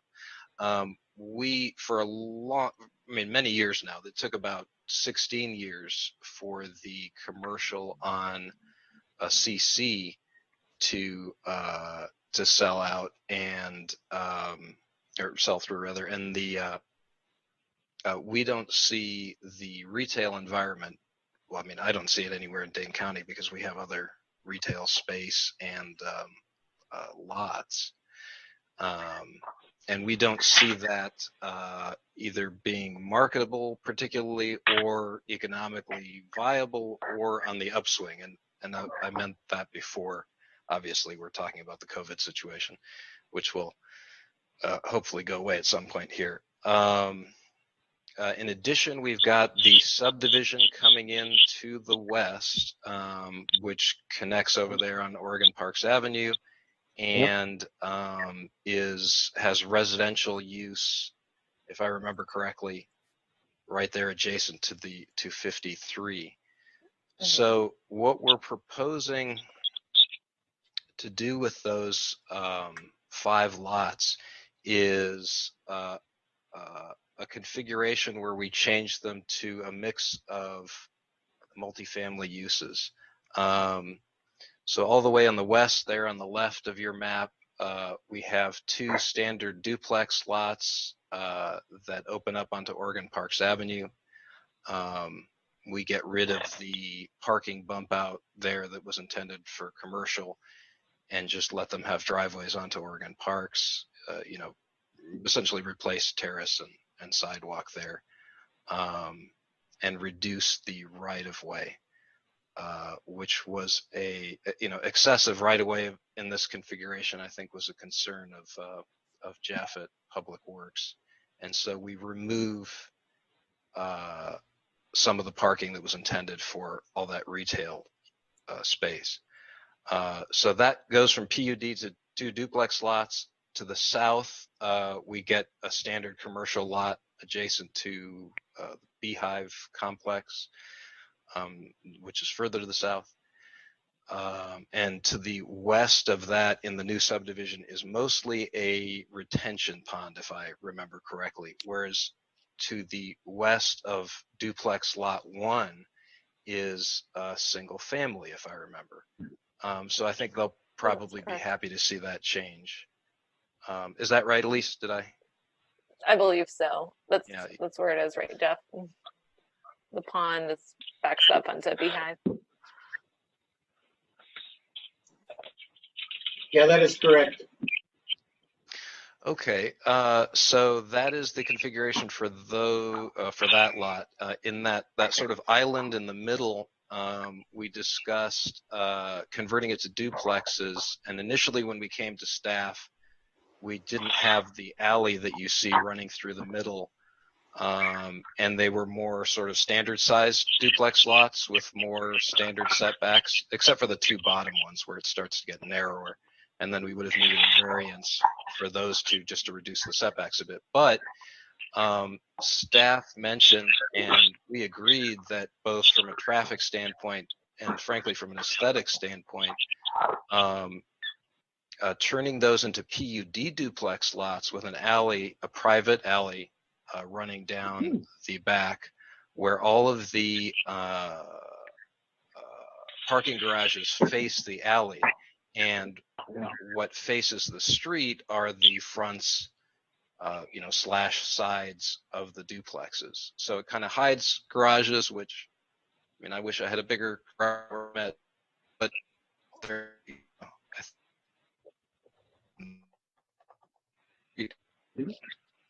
We're losing your audio a little bit, Kyo. Can you repeat yourself? Oh, I'm sorry. I apologize.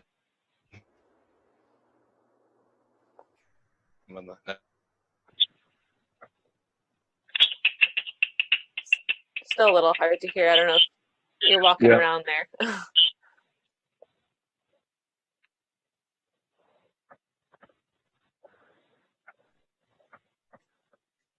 Give them a moment, I guess, to find a spot so we hear them. Otherwise, I can jump in here. Well, you can jump in maybe. I see what he's doing. My first question that I'm going to have is, what about the diagonal parking along Bergamot Boulevard? What's going to be done with that? Because I see you're filling in on Oregon Parks Avenue. Yes, exactly where the cursor is. Right. Yeah, we've talked to them about that, and with the feeling that these alley loaded areas don't provide a lot of guest parking or extra vehicle parking. All right. So all right. Our feeling was at least along Liberty Park and Bergamot Boulevard that those would be probably remain, okay, original concept. One of the things, and I know Keo's not on, but one of the things I was going to ask, I think, as part of this, if you look at the diagonal parking that's on Oregon Parks Avenue in front of, that one, and then the one to the west. Yep. Yeah. I would suggest that as part of this, because there's single family homes there's one single family home there where the hand is, and then there's two single family homes there. It would be my recommendation to try to convert that back to just a regular curb. It'd have a nice wide terrace and give an opportunity for maybe some people to plant some trees if they were concerned. There's always that, like Mike Slavny was talking about, the need for kind of a vegetative buffer sometimes between different uses, and we're going from single family to duplex type units. Yeah, I agree with you, Jeff. I'd like to see that. That would, I've driven through that area so many times. I just, in my mind, I thought, what such a waste we did with, way back when. Yeah. I never got usage out of it, and it'd be nice to recover that and make it look more like a residential area if we can, if that's where we're going with it. Right. The Liberty Park, the stuff over along Liberty Park, the park over there is a good idea. And then, depending on what happens with 58 and 59, again, you'll probably want some parking over there. If those were to turn into multifamily, right, or, whatever, or, yeah, we don't know yet what's going to go there. You're right. So, but I think if I were living up there on the top, I would want that kind of taken away, because I also would be worried about people putting guest trailers and whatever there. You just don't know. Never happens in Village, Oregon. So. What village you live in?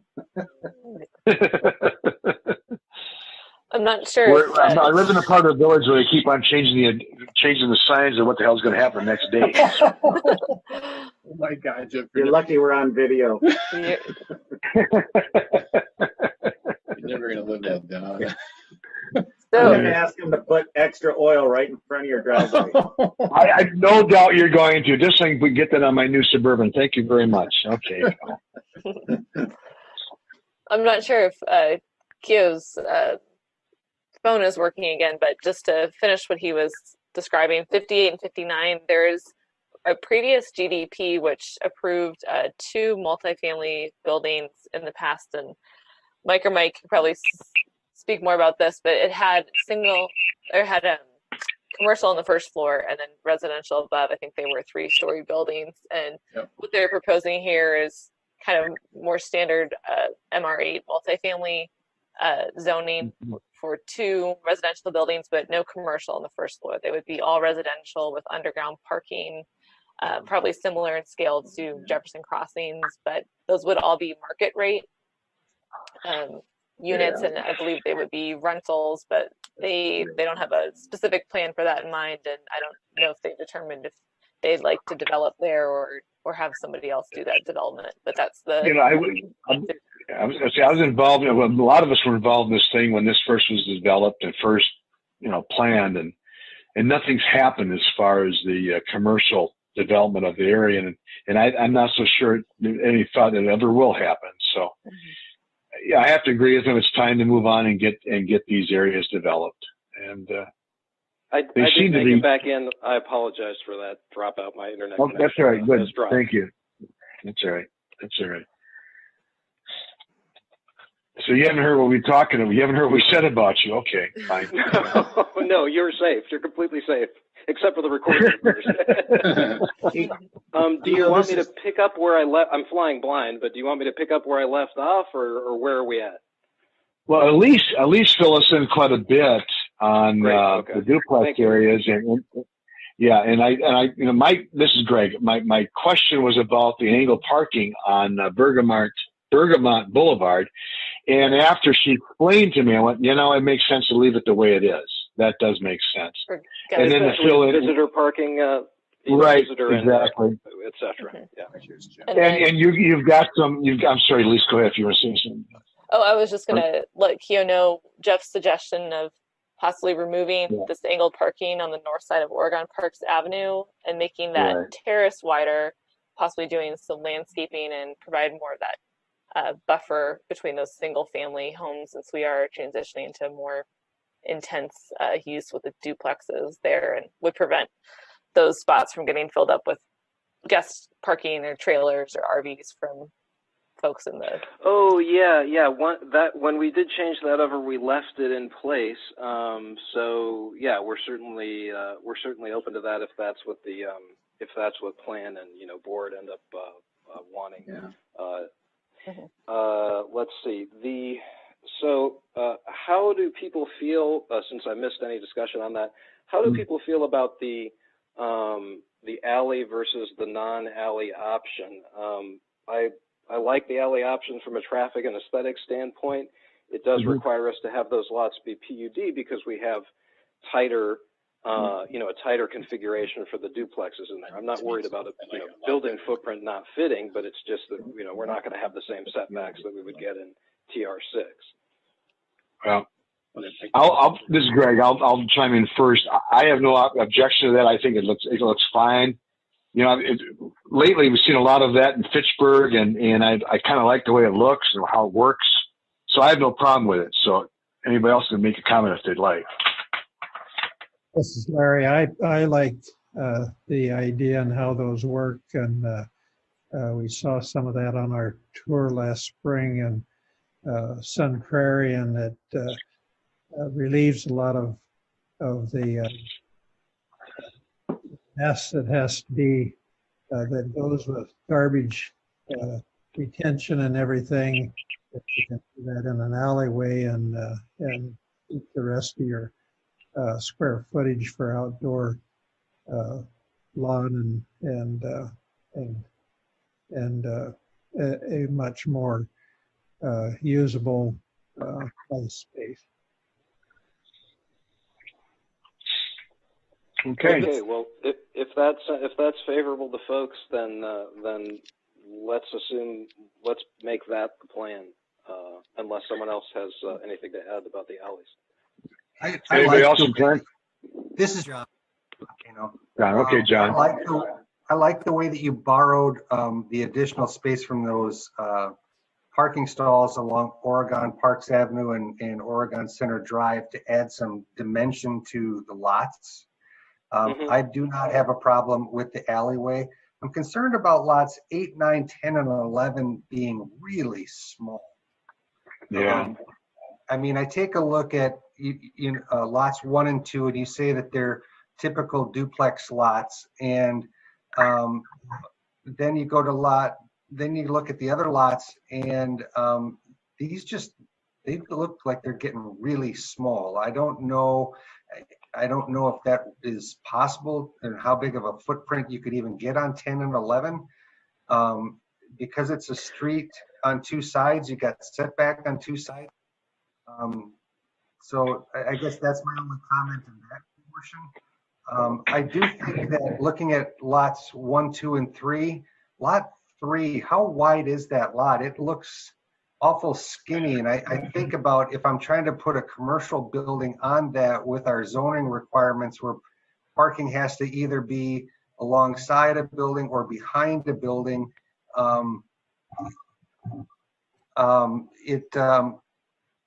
it doesn't leave much of a area to put a building.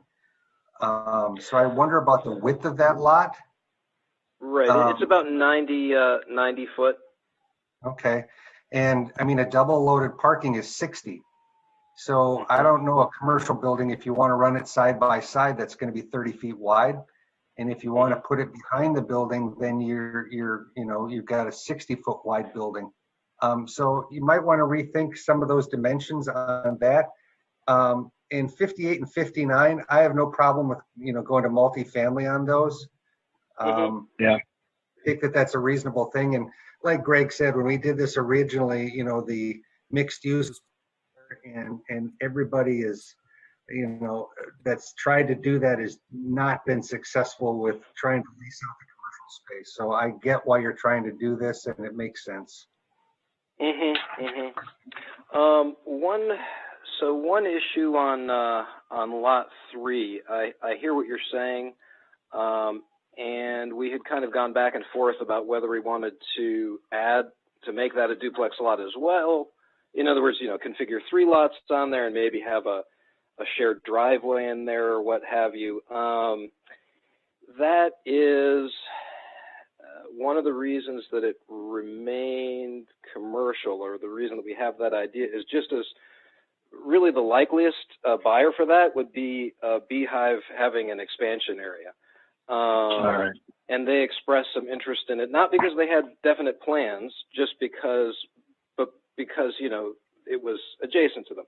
So that's one possibility, and that's kind of the reason that we leaned, after discussion with staff and we were talking about how the driveways would work, we thought, well, how about commercial, especially since there's not a residential use in the new subdivision to the west of it.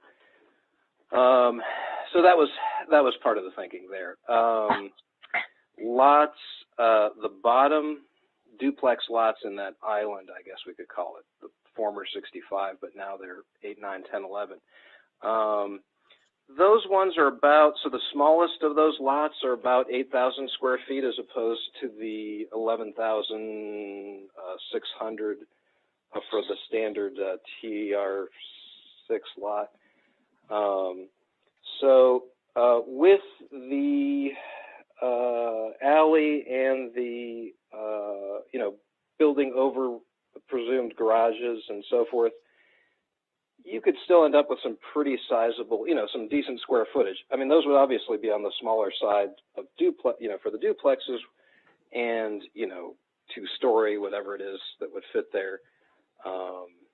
You can get decent square footage out of it. It certainly, all of those lots, because even the larger ones up on top, 4 and 5, are just shy of 11,000 square feet. They would all need that PUD designation and modified setbacks. So what you see there for footprints is, let's see if I remember this,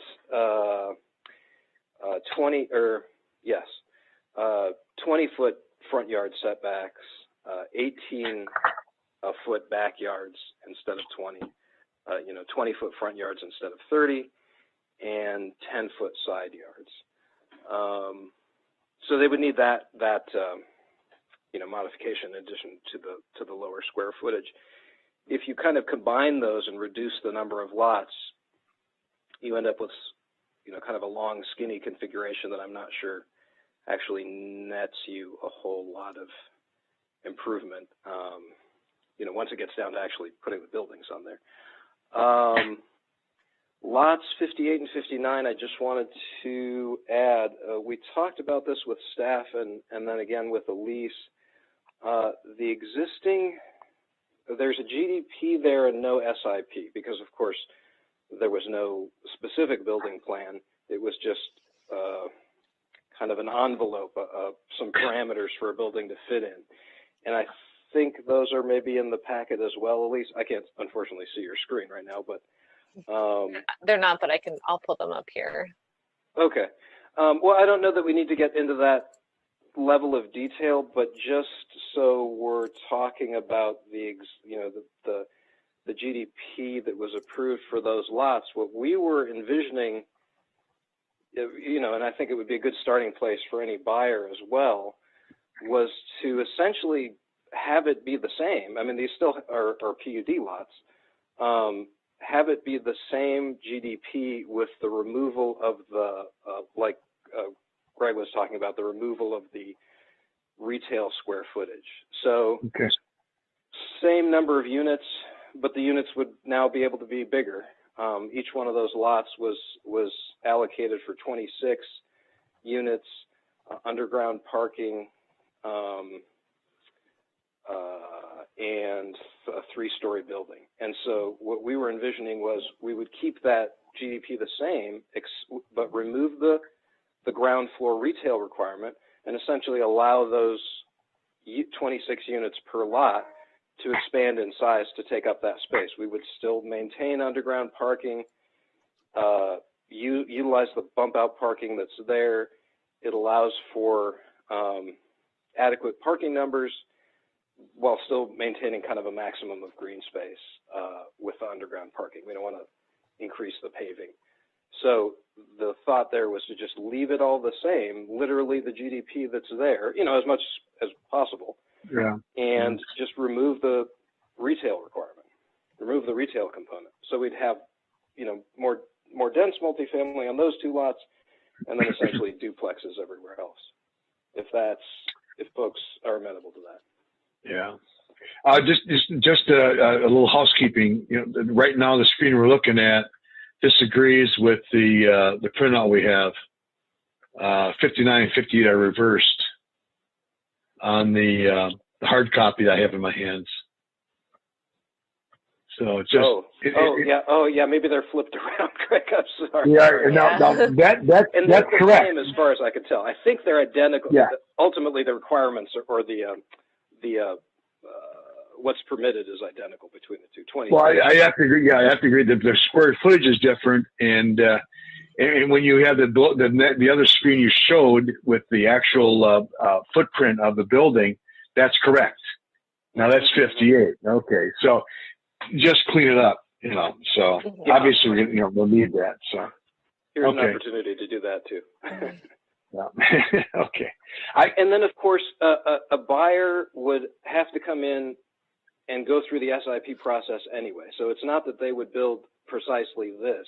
This was just an example of what you could build on there. And we have similar buildings in Wanakee and Windsor that are this configuration, but with the retail space on the bottom, which we find quite hard to fill, actually. So there are existing buildings with this configuration, but someone would come to you with the SIP and say, okay, well, this is how we'd actually like to meet those requirements. I'll be the first one to comment. I don't see a problem with what you're suggesting and all of it. You know, that stuff's been sitting idle for a long time, and it's time to start getting it filled. You know, so John Bino, do you have any comments about it? Well, I guess I made my comments. I still think that you might want to take a look at the commercial lot. It seems too narrow for me. Okay. And then also just even conceptually, you don't have to, lots 10 and 11 just seem really, if you can put something, even show us so that we can understand it. Sure. But generally, I think that it's fine. I think I'm accepting of it. Those are my comments. 58, 59, I'm fine with changing that over. One more comment. Are these stalls along the road, are they really back-in stalls? Did we do that? Or were they? Okay. You know, they're not back-in. They're angled parking. They're there. They're there.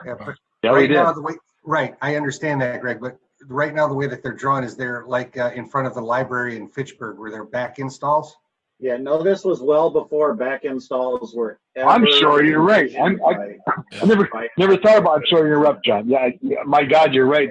Now I see that. You're right. That makes no sense. I was just going to make the suggestion that if this does go forward, that we paint them like drive-in stalls, not. Yeah. I agree. Thank you. The only architect. John, striping has never been done out there, mainly because there's really never been any use for them, even over on Oregon Center Drive. So I think most people up here, they park as if they were parallel spots and just pull up parallel to the sidewalk. That's an architect. Architect is hung up on something like that. You know, that's minutia. I also don't think they're to scale, but that's another question. So. No, they might not be. They might not be. Yeah. Can I ask a question about that narrower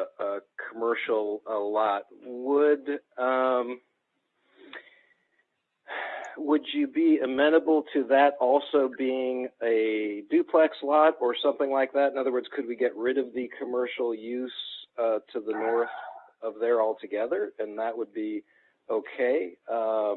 Otherwise, we would put those northern duplex lots into some sort of PUD configuration, because they would then also shrink to smaller than TR6 dimensions. Right now they're 11,600 square feet, give or take. So I just wanted to throw that out there. If we would just, well, is there a possibility that Beehive might be interested in that? I don't think they have a current use for it. I think they were just interested in, they approached us and they said, oh, well, if you're not going to do anything with it, we could just tie it up maybe for future use. But okay. Rather than have that be just a possibility, we'd rather put something that we think is marketable out there. I mean, if they never use it, then it just ends up being a lot that sits there. I get it. This was splitting the difference. I mean, I kind of like what they're doing. That's my only thought. They're getting they're having a good contribution to the community. That's why I'm wondering. So. Oh no, absolutely. And we could just say, look, this, talk to them and say, I mean, I think we've had this discussion, or they had this discussion with our broker, but we could just say, look, our plan is to do this, and to make that residential, what is your interest here? Is this something you'd like to move on and we just leave it out of the redevelopment? All right. Or not, and just let them know that kind of that's the plan, is to move forward. All right. Well, we're conceptual right now. We're conceptual, so there's things are up in the air. So I get it. John, you have no problem with that? Yeah, Anybody else? Kyle, I think that your approach is completely reasonable and the right way to go. Approach them and let them make the call, and then you can move forward with your plan. Right. Yeah, absolutely. Because we do, I mean, yeah, they're a great asset. We're glad they located on one of our lots, on two of our lots. And, if they have definitive plans to expand, then let's just give them an opportunity to get that lot, and we'll take it out of the mix and leave the parking there. Theo, do you know if they have a good architect yet? I'm sorry, Jeff, what was that? I asked if does Beehive have a good architect yet? I'm not sure. I'm not sure we would find one. I'm not sure. He knows how to paint parking stalls. Ouch. Jeff. I won't comment on that. But on the, I think we can have a good discussion with them and just say, were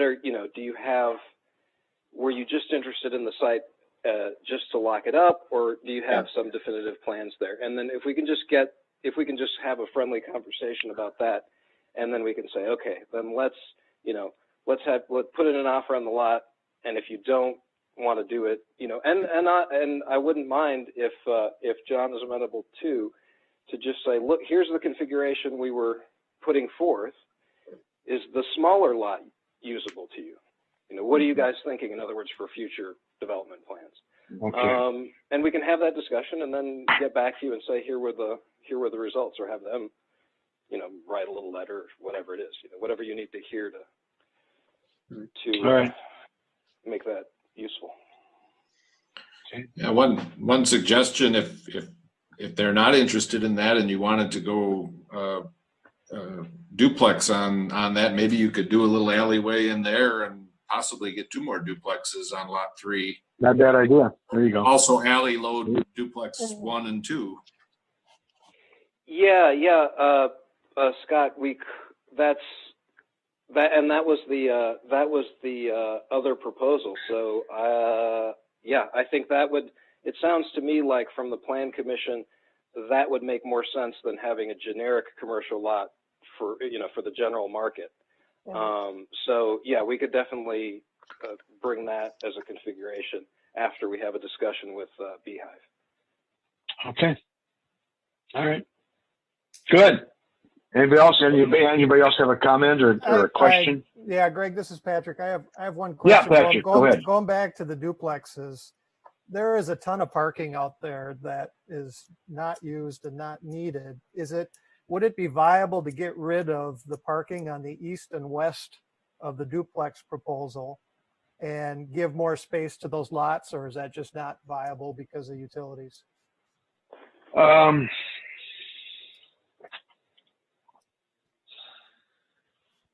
a bad question. Not a bad question, Patrick. How you guys feel about that? With the alley loaded especially there. Especially on the west side, I'm kind of wondering, there's a lot of parking spaces there,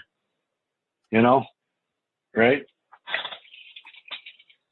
I think that Patrick brought up a good point with all of the utilities and everything in there and the right of way already deeded to the village. You're probably about the only thing you could do is put in a larger parkway, but I don't think you could make the lots any bigger unless doing something really complicated. Oh, okay.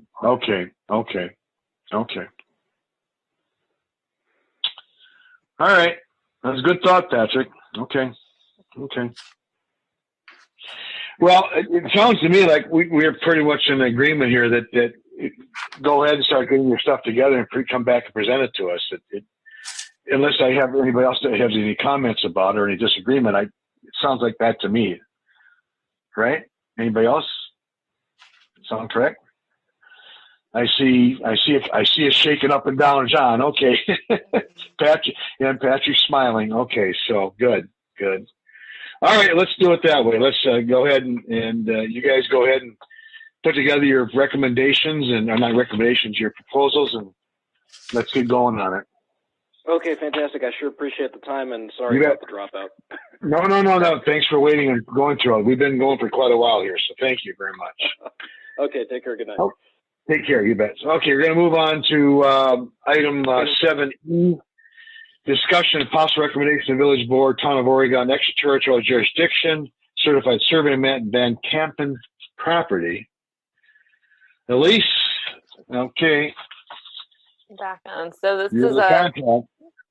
this is in our ETJ in the Town of Oregon. This is the Van Campen's property, right up on that hill. You've probably seen that house at the top of their farm field there, but they are looking to split that off and working with the county to actually have this rezoned to sort of their rural residential lot and this to be an ag lot. And we did get a supplemental drawing from them just to shows us that the septic field is fully on the parcel where the house will be or is, and it's not at all in the ag area. So this is out, I'm sorry to interrupt, this is out east of Oregon on Netherwood. West. I'm sorry, west. Mm-hmm. Okay, on Netherwood. So this is just west of the Highlands of Netherwood project. Yep, up on that hill. This is where the little baseball field is, Greg. Yeah, okay, I got you. Yep. Oh, okay. And you look up and you see the house. There's a three-story house up on the hill, white. Yep. Up to the south of Netherwood, right? Correct. Yep. Okay, I got it now. And we've got the thumbs up from the village engineer. We have the appropriate amount of right-of-way designated on Netherwood here for future use. So we're all good with this if you are. We're good to go. So, we need a motion to recommend the village board approval of the extraterritorial jurisdiction of the certified survey map for the Van Campen property. I'll make. Good motion. Larry. I'm sorry, what? I'll make the motion. We have a motion by Larry, and we have a second by who? Patrick. Okay, any discussion? All in favor say aye. Aye. Opposed? That motion carries. Thank you. Any other public appearances? Okay. I thought that was good. Enough for now. Yeah. The what? That's enough for now, right?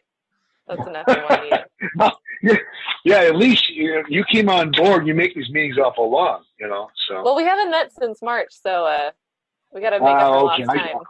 I got you. Well, we had some pretty exciting ones back when you were like really small girls. So, Okay, communication miscellaneous business.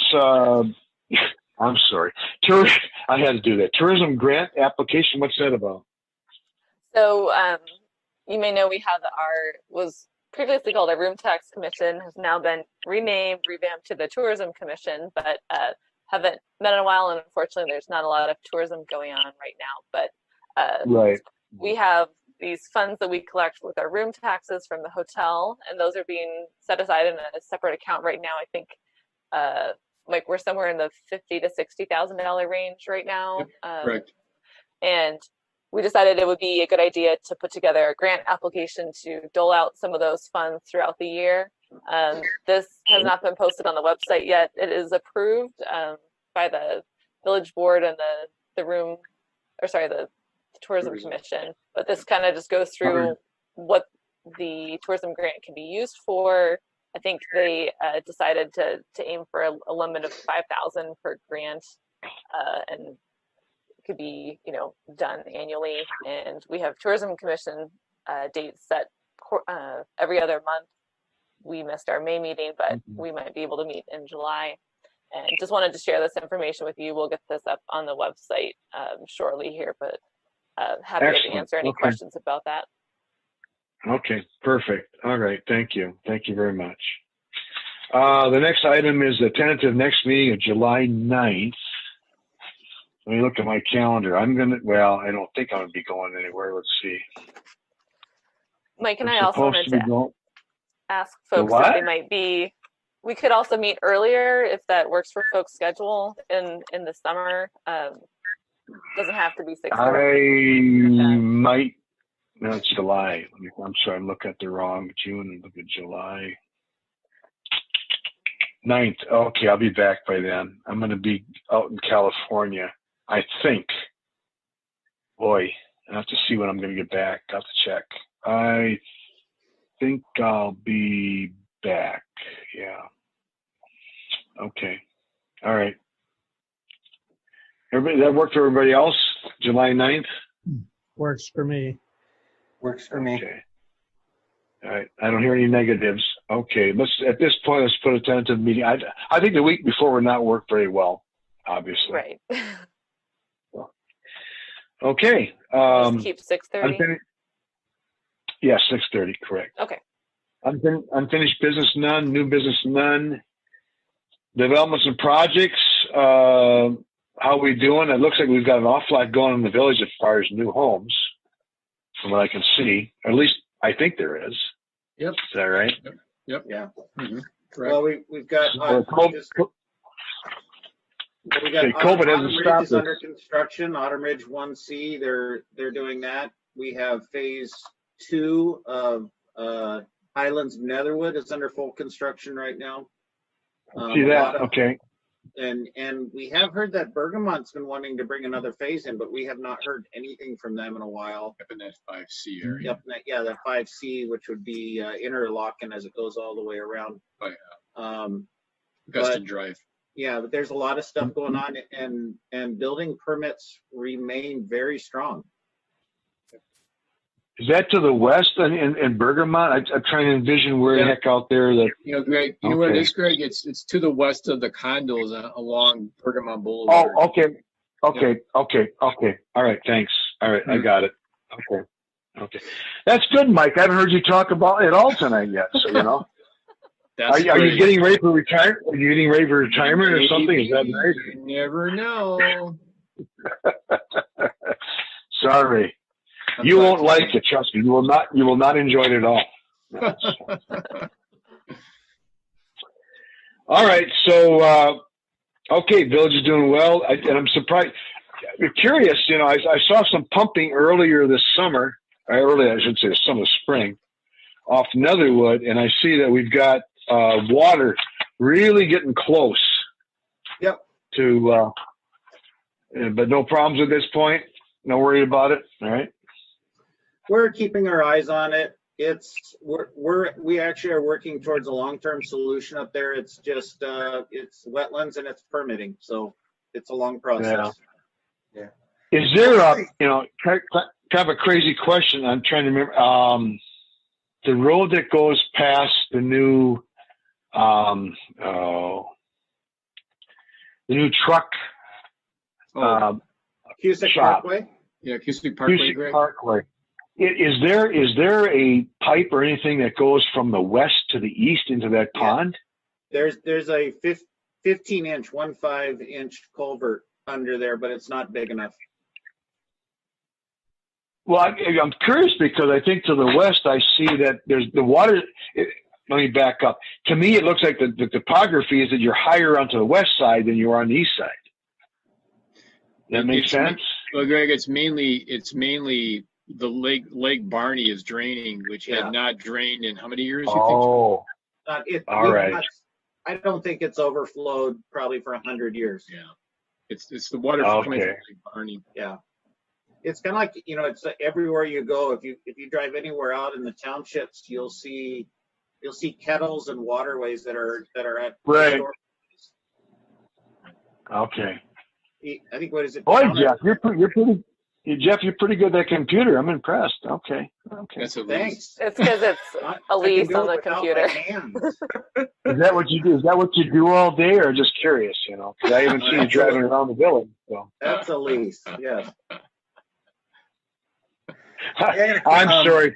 I'm under the impression that most of the people are off the air right now, so I can be a smart aleck. No, you're still being recorded. Oh, thank you very much. No, I don't care about that. So. All right. It sounds like we're in pretty good shape, everybody. Anybody have any questions or concerns for future meetings?